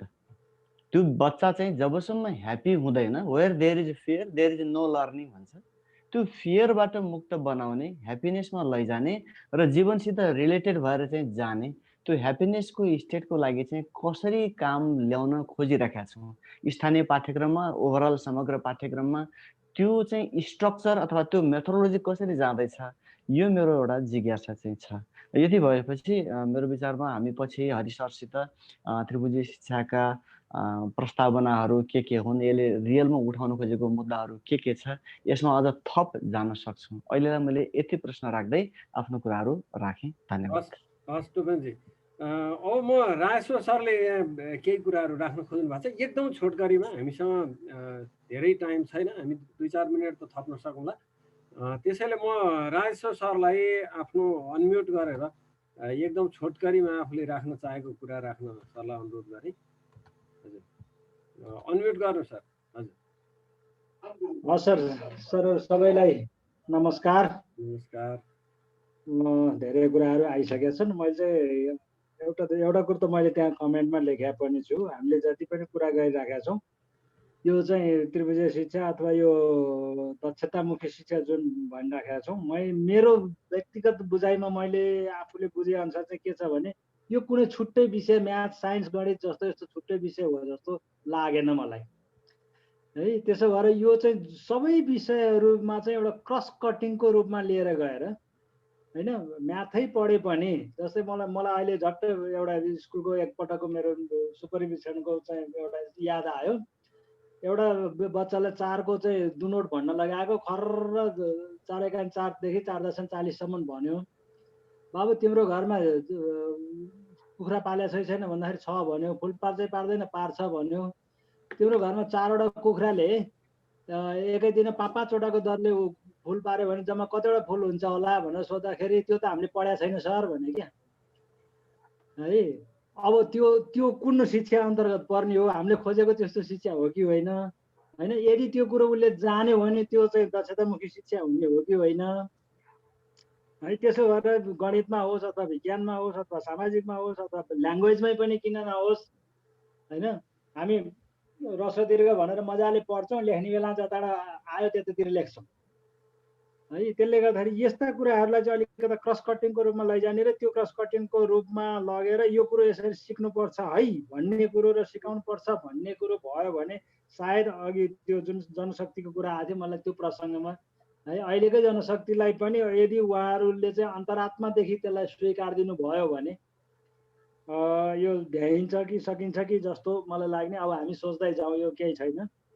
र अब हुन चाहिँ हाम्रो कस्तो छ भनेदेखि टुङ्गा ख्याए जस्तो हिँड्दैछ, पाइला मेट्दैछ। हामी दक्षतामुखी शिक्षा भनिरहेका छौँ। हिजोका चाहिँ राजनीतिक क्रान्ति गर्नेहरूले पनि जनवादी शिक्षा भन्थे। सायद जनवादी शिक्षाको परिभाषा उनीहरूसँग माग्ने हो भने यही कुरो भन्छन् होला उनीहरू, जुन कुरो अहिले हामीले भनिरहेका छौँ जस्तो लाग्छ। तर ती कुरो कहाँ बिर्से, कहाँ गए होइन। अब चाइल्ड फ्रेन्डलीको कुरो गर्ने हो भने मैले अघि भर्खरै हेरिरहेको थिएँ, मसँग त्यो चाहिँ 2011 सालदेखिको शिक्षाको चाहिँ एउटा छ प्रतिवेदनको ठुलो डाटा। त्यहाँ यसो हेरेको त्यो 2011 मा बनेको शिक्षा उसमा पनि राष्ट्रिय शिक्षा योजनामा पनि विद्यार्थीहरू विद्यालयमा रमाउने छन् भन्ने शब्द राखेर छ क्या है। भने अब यी कुराहरू नभएका होइनन्, पहिलादेखि नै कागजमा जति भने पनि भए है। यसलाई व्यावहारिक बनाउनको लागि गर्नुपर्ने कुराहरूमा पनि अब यो कुन तहसँग कोसँग हामीले कुरा गर्नुपर्ने हो यसको लागि पनि हामीले केही सोच्नुपर्छ कि जस्तो लाग्यो। र अर्को एउटा कुरो मलाई यसो अहिलेको सोध्दै लागिरहेको, हाम्रो यहाँको प्र्याक्टिस कस्तो छ भने पाठ्यक्रम एउटाले बनाउँछौँ, पाठ्य पुस्तक अर्कोले बनाउँछौँ र अर्कोले पढाउँछौँ, अर्को पढ्छौँ है। अनि त्यसले गर्दाखेरि त्यसको मर्म, त्यसको चाहिँ त्यो चाहिँ फुरेउला भन्दा उफ्रेउला भएको कथा एउटा थियो, त्यस्तै हुन गएको हो कि जस्तो पनि मलाई लाग्छ है। अब पाठ्यपुस्तक, अब हाम्रो फेरि पाठ्यक्रम पढाउने चलन छैन, पाठ्यपुस्तक पढाउने चलन, त्यो मैले अस्ति नै पनि भनेको थिएँ। त्यसो भएर पाठ्यक्रम बनाउनेले एउटा मर्म राखेर एउटा ध्येय राखेर एउटा कुरो सोचेर बनाएको हुन्छ। पाठ्यपुस्तक बनाउने फेरि अर्कै विज्ञ बन्छन् अनि उनीहरूले फेरि त्यसलाई आफ्नै अर्थ लगाएर अर्को पाठ्यपुस्तक बनाउँछन्। अनि पढाउनेले फेरि त्यहाँ आफ्नै कुराहरू चाहिँ त्यहाँ लान्छन् र यसले त यसो भन्न खोज्या हो भनेर अर्थ लगाउँछन्। त्यसले गर्दाखेरि तथ्य एकातिर सत्य अर्कोतिर, बिचमा कथ्यहरू चाहिँ प्रशस्त थपिएको हुन्छ है। यसकोमा चाहिँ हामीले सतर्कता कसरी अप्नाउन सक्छौँ है, यो विषयहरूमा पनि हामीले छुट्टै बरु सानो टिममा पनि यसो छलफल गर्ने हो कि भन्ने चाहिँ मेरो जिज्ञासा राख्न खोजेँ। यति मात्रै हो सर। हस्, धन्यवाद। हस् राजेश्वर सर, बडा गजबले कुरा उठाउनु, फुरौला भन्दा भन्दै उफ्रौला भएको जस्तो कुरा।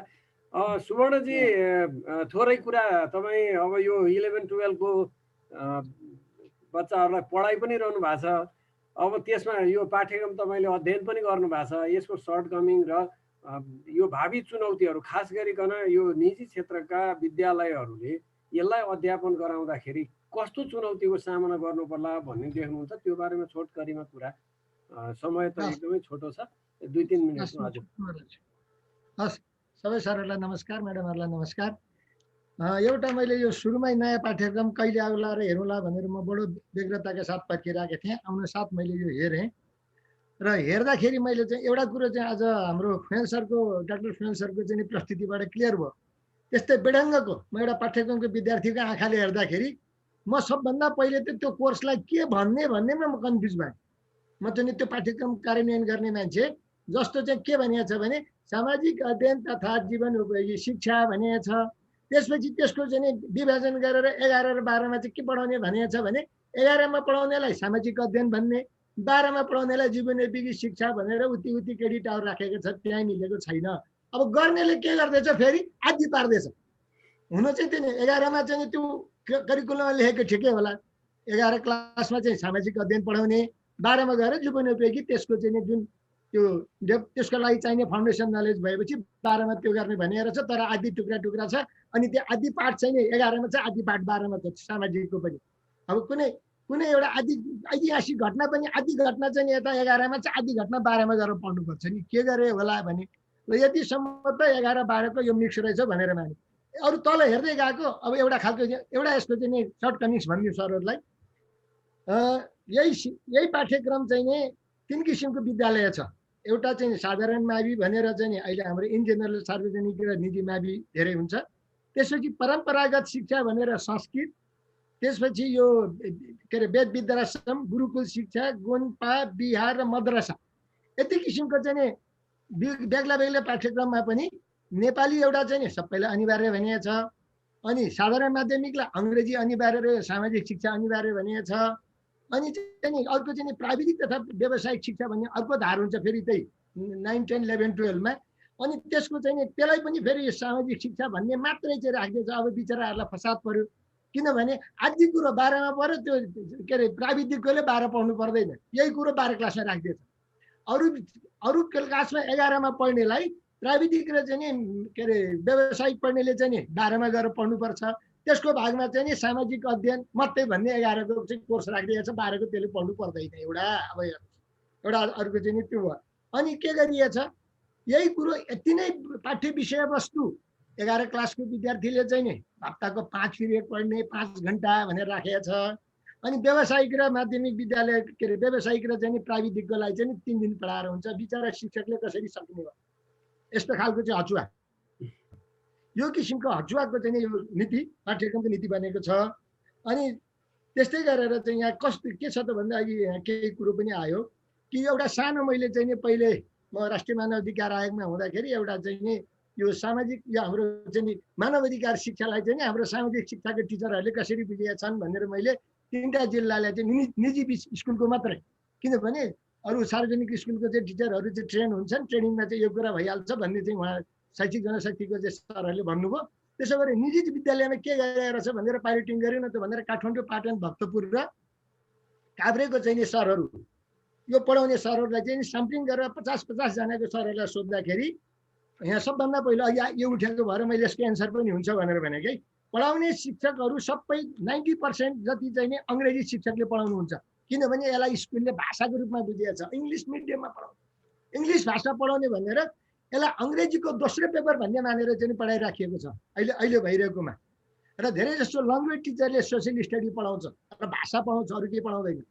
र अर्को कुरो चाहिँ नि एजुकेसन पढ्ने टिचर बाहेक अरू कुनै पनि टिचरलाई करिकुलम भन्ने के हुन्छ भन्ने थाहा छैन।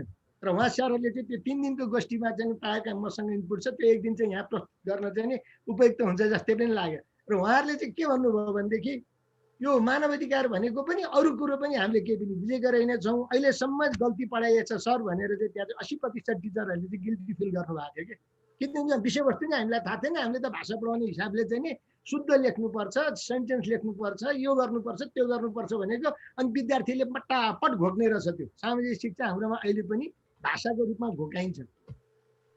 यो खालको चाहिँ स्थिति छ। अब यसलाई जीवनोपयोगी बनाउने चाहिँ च्यालेन्ज के हो त भन्दाखेरि के हो, साँच्चै जीवनोपयोगी बन्ने करिकुलम अनुसार बन्न सक्छ, यो चाहिँ हामीसँग प्रश्न रहन्छ। मेरो यति नै हो। हस्, धन्यवाद सुवर्णजी। अब हाम्रो बिचमा यहाँ रमाकान्त सर पनि उपस्थित हुनुहुन्छ। रमाकान्त सरलाई हार्दिक स्वागत गर्दै छोटकरीमा आज यो उठेका कुराहरूमा सरको आफ्नो टिप्पणी, अस्ति नै सरले प्रस्ताव पनि गर्नुभएको थियो, यो पाठ्यक्रमको एकचोटि चिरफार गरेर छलफल गरौँ न के रहेछ यसभित्र भनेर। यो सायद आज धेरै चिरफार गरेका छौँ हामीले। पाठ्यक्रम तर्जुमादेखि लिएर पाठ्य पुस्तक तयारी र जनशक्ति तयारीसम्मको कुराहरू यहाँ साथीहरूले राखिसक्नु भएको छ। त्यसैले म रमाकान्त सरलाई छोटकरीमा यसको बारेमा थोरै टिप्पणी गरिदिन अनुरोध गर्छु। त्यसपछि हामी यसको अन्त्यतिर जानेछौँ। हरि सरले त्यसको थोरै आफ्ना कुराहरू राख्नुहुनेछ यी सुनेका कुराहरूमा। रमाकान्त सर। धन्यवाद दिर सर। सबैजनालाई चाहिँ सामको चाहिँ अभिवादन र हाम्रो सम्मुख आएका सबै चाडपर्वहरूको अब हामी प्रारम्भमा छौँ। सबैलाई चाडपर्वको विजयादशमी, तिहार, नेपाल सम्वत, छठ लगायत सबै आफ्नो चाडपर्वहरूको चाहिँ पूर्व सन्ध्यामा सबैलाई शुभकामना। सबै अप्ठ्याराहरूमाथि विजय प्राप्त गर्नलाई चाहिँ यो चाडपर्वहरूले प्रेरित गरोस्, शुभकामना। र मैले यसको सैद्धान्तिक पक्ष मैले 68 सालतिरै अध्ययन गरेको, 67 सालतिरै हो क्या अरे, अझ पहिले अध्ययन गरेको जीवनोपयोगी शिक्षाको सैद्धान्तिक पक्ष युनेस्को चाहिँ भनाइ हाम्रो नेपालको पाठ्यक्रम विशेष गरी 11-12 कक्षाको र त्योभन्दा अगाडि 63-64ले चाहिँ प्रारूपले निर्देशित गरे अनुसारको यो जीवनोपयोगी शिक्षा, यो विषयमा मैले एउटा प्रस्तुति चाहिँ यहाँहरूको बिचमा राखेको थिएँ र मैले अस्ति पनि विमलजीलाई सुने, आज पनि सुने र समग्र रूपमा चाहिँ अब यसले धेरै एउटा दिशानिर्देश गर्यो भन्ने लागेको छ। र टोमप्रसाद काफ्लेजीले पनि धेरै त्यहाँ चाहिँ थप पूरक जिज्ञासाहरू पनि राख्नु भएको छ, प्रतिक्रियाहरू पनि व्यक्त गर्नु भएको छ। उहाँले केही बोल्नु होला भन्ने लागेको थियो, मेरो केही भन्नु छैन भन्नुभयो। रामकृष्णजीले चाहिँ त पछि चाहिँ भन्नुभयो पनि क्यारे, र मैले सबैको सुने। र एउटा महत्त्वपूर्ण कुरा के पनि आयो भन्दा यो आज पनि छ नि, एउटा ग्लोबलाइजेसन छ, लोकलाइजेसन छ। यो दुईटाको बिचमा ग्लोकलाइजेसन छ। हाम्रो कुरालाई चाहिँ विश्वमा पुर्याउने र विश्वको कुरालाई हामीकोमा ल्याउने कुरा गर्यो भने ग्लोबल र लोकललाई मिलायो भने ग्लोकलाइजेसन हुन्छ। जीवनोपयोगी सिपले यस्तो पनि माग्यो। जीवनोपयोगी सिपले चाहिँ हाम्रोमा पहिलेदेखि भएका कुरा, जस्तो भनौँ न अहिले कोभिडले चाहिँ गुर्जो महत्त्वपूर्ण औषधि हो, हर्दी महत्त्वपूर्ण औषधि हो।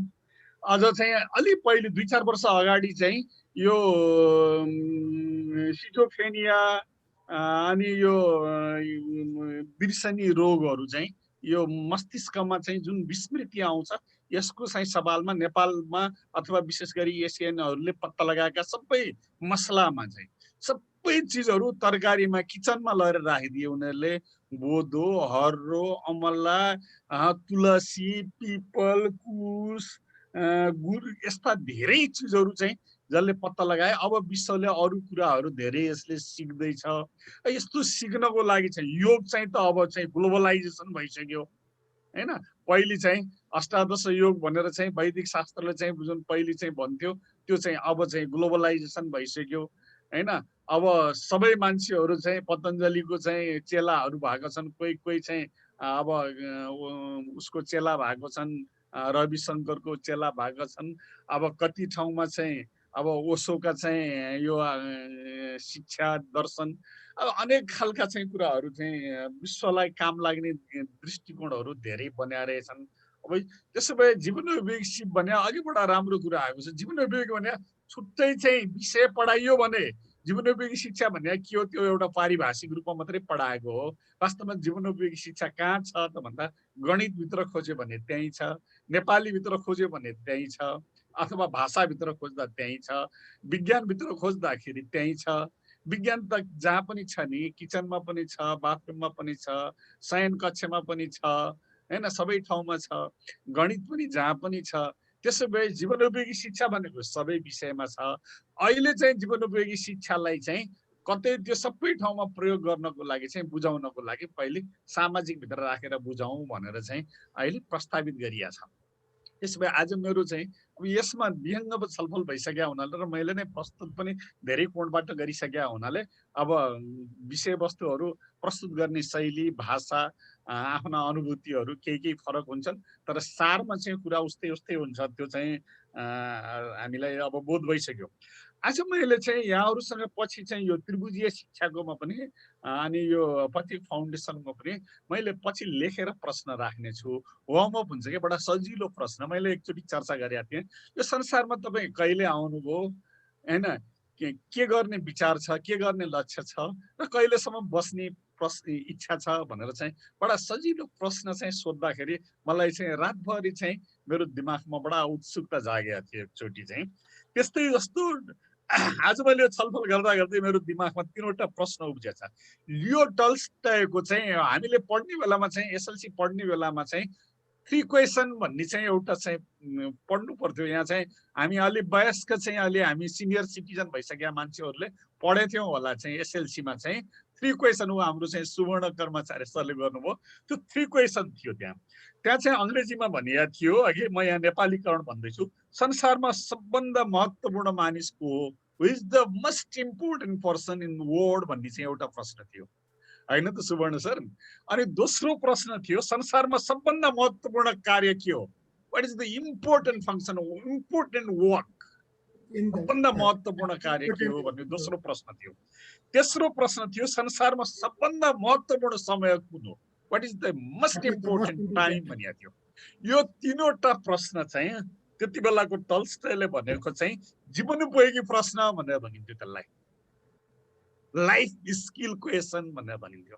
यो 3वटा प्रश्नको उत्तर चाहिँ हामीले अर्को यो बुधबार कहिले पर्छ त्यो बेला चाहिँ यो सिम्पल उत्तर प्रश्नको एक-एकवटा उत्तर पढेको आधारमा वा सोचेको आधारमा, अनुभूतिको आधारमा खोजेर आम।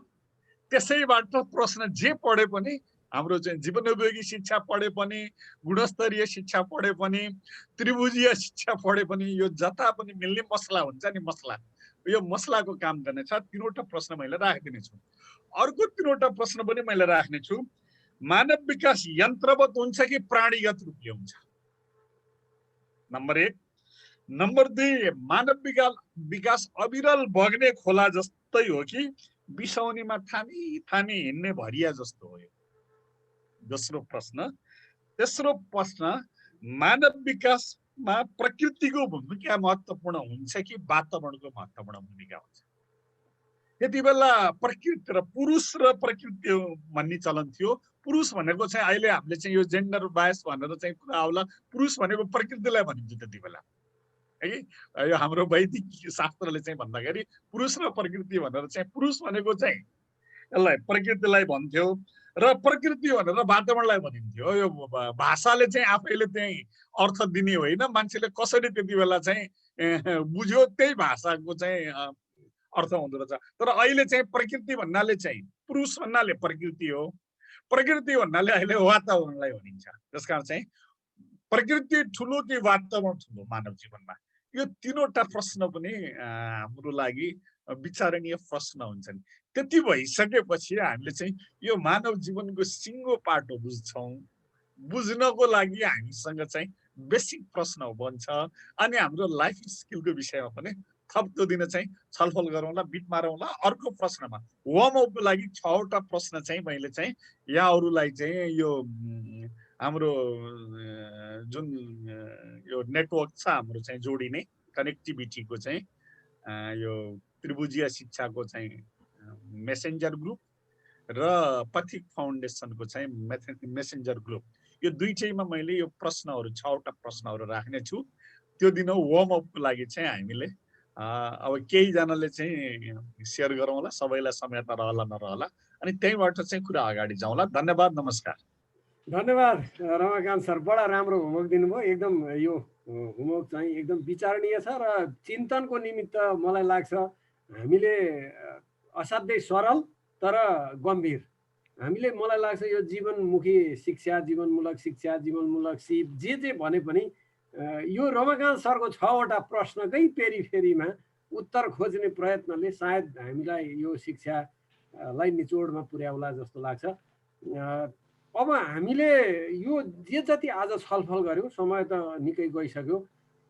हरि सरले आफ्नो बुझाइ यो छलफलको जुन निष्कर्षको रूपमा तपाईँले आफूले यसलाई कसरी ग्रहण गर्नुभयो र यसको दिशा सर्टकमिङको बारेमा त सरको आफ्नो पनि रिजर्भेसन रहेछ, अघि नै कुरा गरिसक्नुभयो। यसलाई चाहिँ भावी दिनमा यी उठेका कुराहरूलाई कसरी एड्रेस होला भनेर यहाँ ठान्नुहुन्छ, थोरै त्यसमा सरको टिप्पणी सुन्न चाहन्छौँ। त्यसपछि हामी निचोडतिर जान्छौँ र कार्यक्रम अन्त गर्छौँ। धन्यवाद सर। समग्रमा अघि रमाकान्त सरले पनि कुरा राखिसक्नुभयो। यो हामीले स्ट्रिम एजुकेसन भन्छौँ, ह्याप्पी करिकुलम अथवा ह्याप्पिनेस करिकुलम भन्छौँ अथवा जीवनोपयोगी सिप भन्छौँ, यो चाहिँ इन्टिग्रेटेड भएर हामीले विकास गर्ने सन्दर्भमै त्रिभुजीय शिक्षाको यहाँले कन्सेप्ट दिनुभएको भन्ने अघि एकजना सरले भनिसकेपछि म करिब त्यो निष्कर्षमा पुगेँ। यद्यपि यहाँको यो ब्याकग्राउन्ड त्रिभुजीय शिक्षाको चाहिँ उठान यहाँले गर्न खोज्नु भएको कुराको बारेमा पहिलोपटक अहिले चाहिँ यहाँ सहभागी भएको हुनाले त्यो सबै कुरा मैले ग्रहण गरिसकेको अवस्था छैन, अध्ययन गरिसकेको अवस्था छैन। जस्तो अघि सन्दर्भ उठ्यो, पाठ्यक्रम एउटाले बनाउने, पाठ्यपुस्तक अर्कोले बनाउने, कार्यान्वयन अर्कोले गर्ने भन्ने सन्दर्भ उठ्यो। अहिले केही अब हामी अलिकति आशावादी कुरा पनि गरौँ। जस्तो पहिला धेरै ठाउँमा के हुन्छ भने पाठ्यक्रम, जस्तो श्रीलङ्काकै हामीले शैक्षिक प्रणाली हेऱ्यौँ भने त्यहाँ पाठ्यक्रम बनाएर छोडिदिने हो। त्यो चाहिँ त्यहाँ पाठ्यक्रमबाटै टिचरहरूले आफैले टेक्स्ट बुक बनाउन सक्ने, स्टडी मटेरियलहरू बनाउन सक्ने खालको वातावरण छ। विश्वका धेरै देशहरूमा आफ्ना आफ्ना अभ्यास छन्। र यो पाठ्यक्रम एउटाले बनाउने, पाठ्यपुस्तक एउटाले बनाउने, कार्यान्वयन एउटाले गराउने भन्ने सन्दर्भमा अहिले अलिकति सरकारी राम्रो प्रयास पनि हामीले उजागर गर्नुपर्छ। जस्तो अहिले पाठ्यक्रम विकास केन्द्रले सोझै प्रकाशनबाट पुस्तक निकाल्न पाइन्न। त्यो पाठ्यक्रमको मर्म अनुसार चाहिँ पाठ्यपुस्तक, सन्दर्भ पुस्तक, पाठ्य सामग्री तयार भएको छ कि छैन भनेर उसले 3 कपी माग्छ र विज्ञहरूलाई देखाएर चाहिँ रिजेक्ट गर्ने, एक्सेप्ट गर्ने अथवा सजेसन दिने, त्यो आधारमा चाहिँ पुस्तक निर्माण हुने। अब कुनै पनि स्टडी मटेरियल्स, गेस्ट पेपरहरू उत्पादन गर्न र बिक्री वितरण गर्न नपाइने नियम छ। यद्यपि लुकीछिपी होला, तर त्यसमा न्यूनीकरण आएको छ, त्यसलाई हामीले सकारात्मक रूपमा लिन पर्छ। पाठ्यक्रम विकास केन्द्रको अथेन्टिक समूहले चाहिँ यो पुस्तक चाहिँ पाठ्यक्रमको मर्म अनुसार ठिक छ भनेर स्वीकृति दिएपछि छपाउने जुन परम्परा यो वर्षदेखि चाहिँ अलि आधिकारिक रूपमा सुरु भएको छ, त्यसले चाहिँ अब यो पाठ्यक्रमकोले निर्दिष्ट गरेका उद्देश्यहरूले आधारमा पाठ्यपुस्तक बन्छ भनेर हामीले त्योतिर सकारात्मक दृष्टिकोणले सोच्न पर्छ भन्ने लाग्छ। अब अघि रमाकान्त सरले नै उठाउनु भएका कुराहरू छन्, जस्तो केही इस्युहरू हुन्छन्। अब इस्युलाई चाहिँ हामीले त्यो ठ्याक्कै सोल्युसन खोज्ने कि अब एउटा ब्रेन स्टर्मको उसमा गर्ने, प्रकृति र पुरुषको अथवा नेचर र नर्चर पनि भन्छ हामीले साइकोलोजिकल भाषामा, त्यो भन्छौँ। त्यसको चाहिँ कुन महत्त्वपूर्ण भन्ने कुराहरूको सन्दर्भहरू अब होमवर्क दिनुभएको छ, त्यसमा हामी उ गरौँला। मैले चाहिँ यहाँलाई धेरै कुरा भन्न भन्दा पनि अब समय पनि अलिकति अगाडि बढिसकेको छ। 1-2टा कुरालाई हामीले फोकस गर्नुपर्छ। जस्तो अघि सरले भन्नुभयो नि 11 सालकै उसमा चाहिँ विद्यालयमा गएर विद्यार्थीहरू रमाउने छन् भनियो।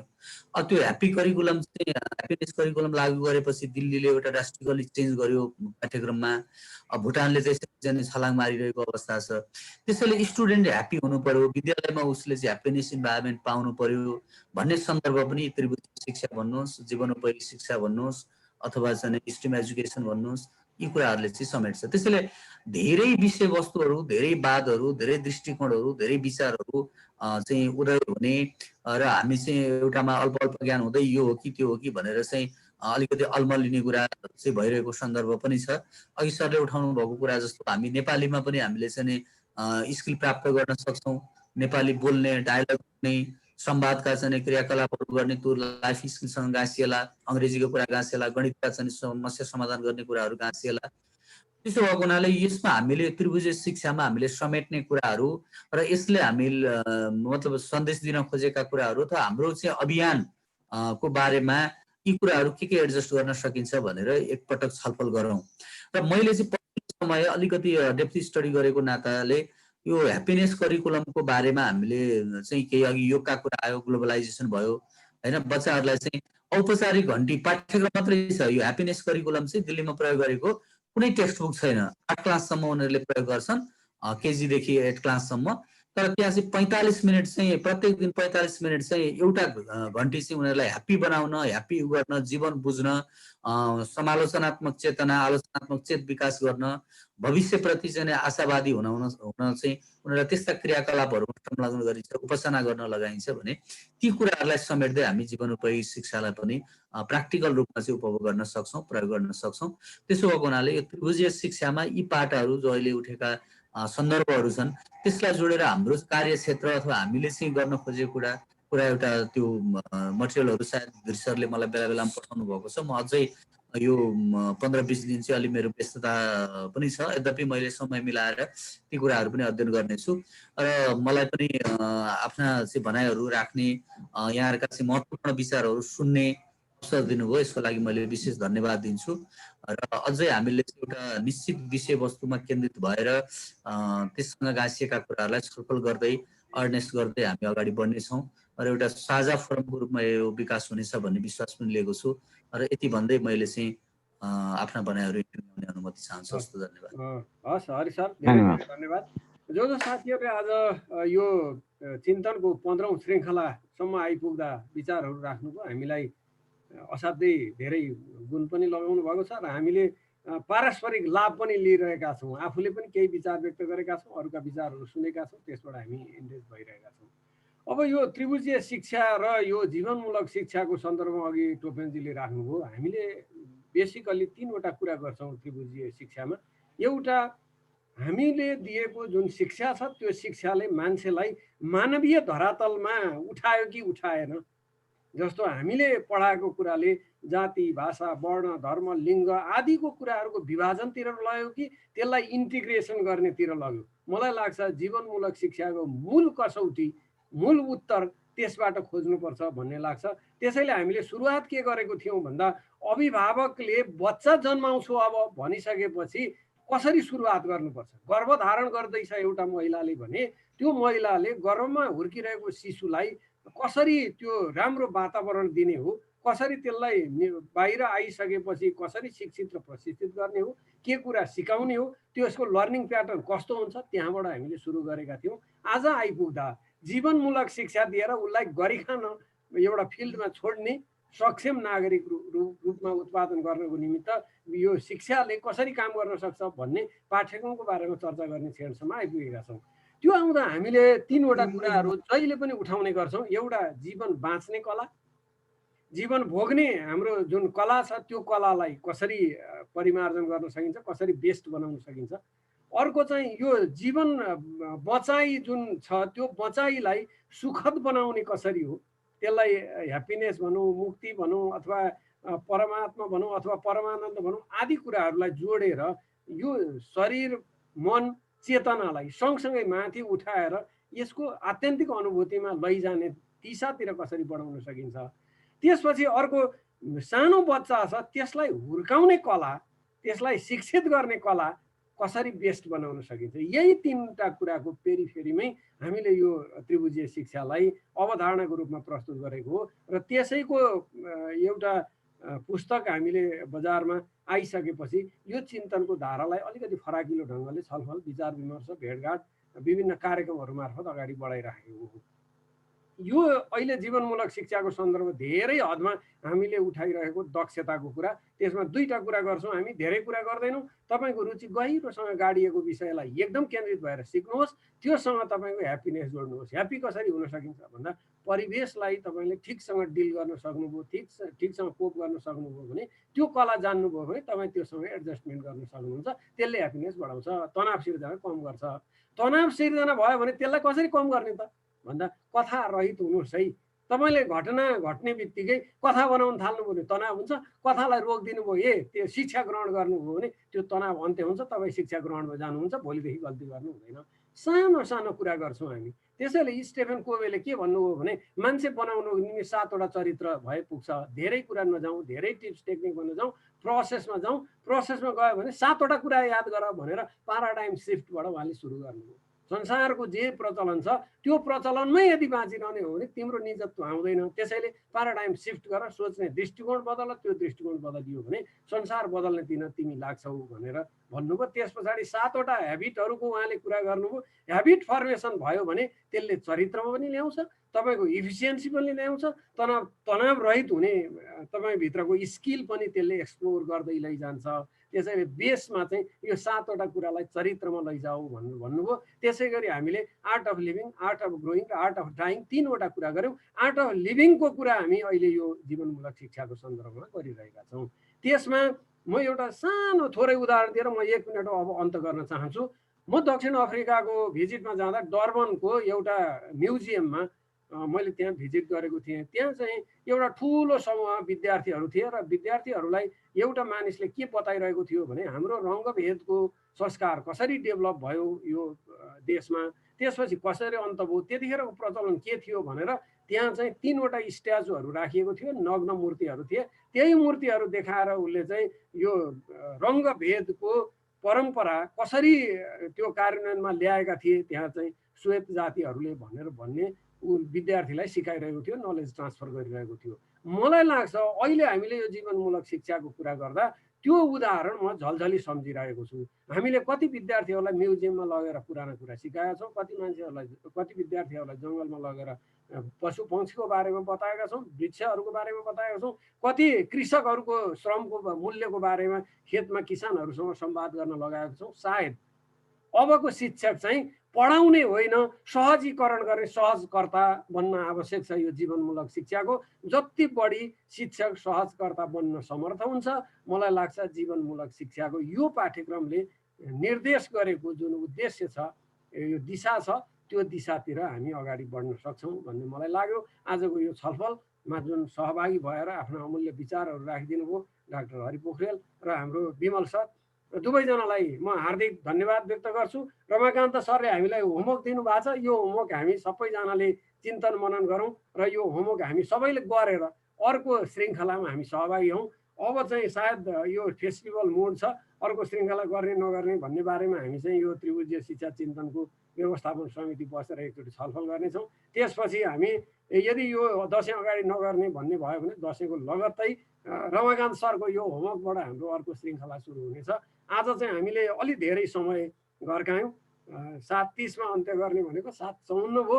सम्पूर्ण सहभागी मित्रहरूलाई हार्दिक धन्यवाद दिँदै आजको श्रृङ्खला यहीँ अन्त्य गर्दछु, यहीँ अन्त्य गर्ने अनुमति चाहन्छु। आगामी श्रृङ्खलामा हामी सबै भेट हुनेछौँ र यो चिन्तनलाई गहिर्याउने जिम्मेवारी र यसलाई एउटा व्यावहारिक ढङ्गले हाम्रो सिकाइलाई प्रवर्धन गर्ने प्रयत्न गर्ने जिम्मेवारी हामी सबैको हो। हामीले त एउटा फोरम सिर्जना गरेको हो, हाम्रो प्रयत्न यहाँहरूलाई जुटाउने, यहाँहरूलाई चाहिँ यहाँ भेटघाट गराउने र आफ्ना कुराहरू भन्ने, यहाँहरूबाट सिक्ने हाम्रो प्रयत्न हो। यही प्रयत्न हामी आगामी दिनमा पनि गर्नेछौँ। यति भन्दै म आजको यो श्रृङ्खलाले यहीँ विराम दिन्छु। हस्, सबैलाई धन्यवाद, शुभरात्रि। र दसैँको यो मुखमा हामी यो कार्यक्रम आज गऱ्यौँ, सम्पन्न गऱ्यौँ। त्यसैले सम्पूर्ण मित्रहरूलाई, सम्पूर्ण सहभागीहरूलाई यो बडा दसैँको 2077 सालको बडा दसैँको हार्दिक शुभकामना व्यक्त गर्न चाहन्छु। हस्, धन्यवाद। नमस्कार, धन्यवाद। नमस्कार सर, नमस्कार। सर, होमवर्कको प्रश्नहरू कसरी पाउने राखिदिन्छु सर, हाम्रो मेसेन्जर ग्रुपमा भोलि हेर्नु होला।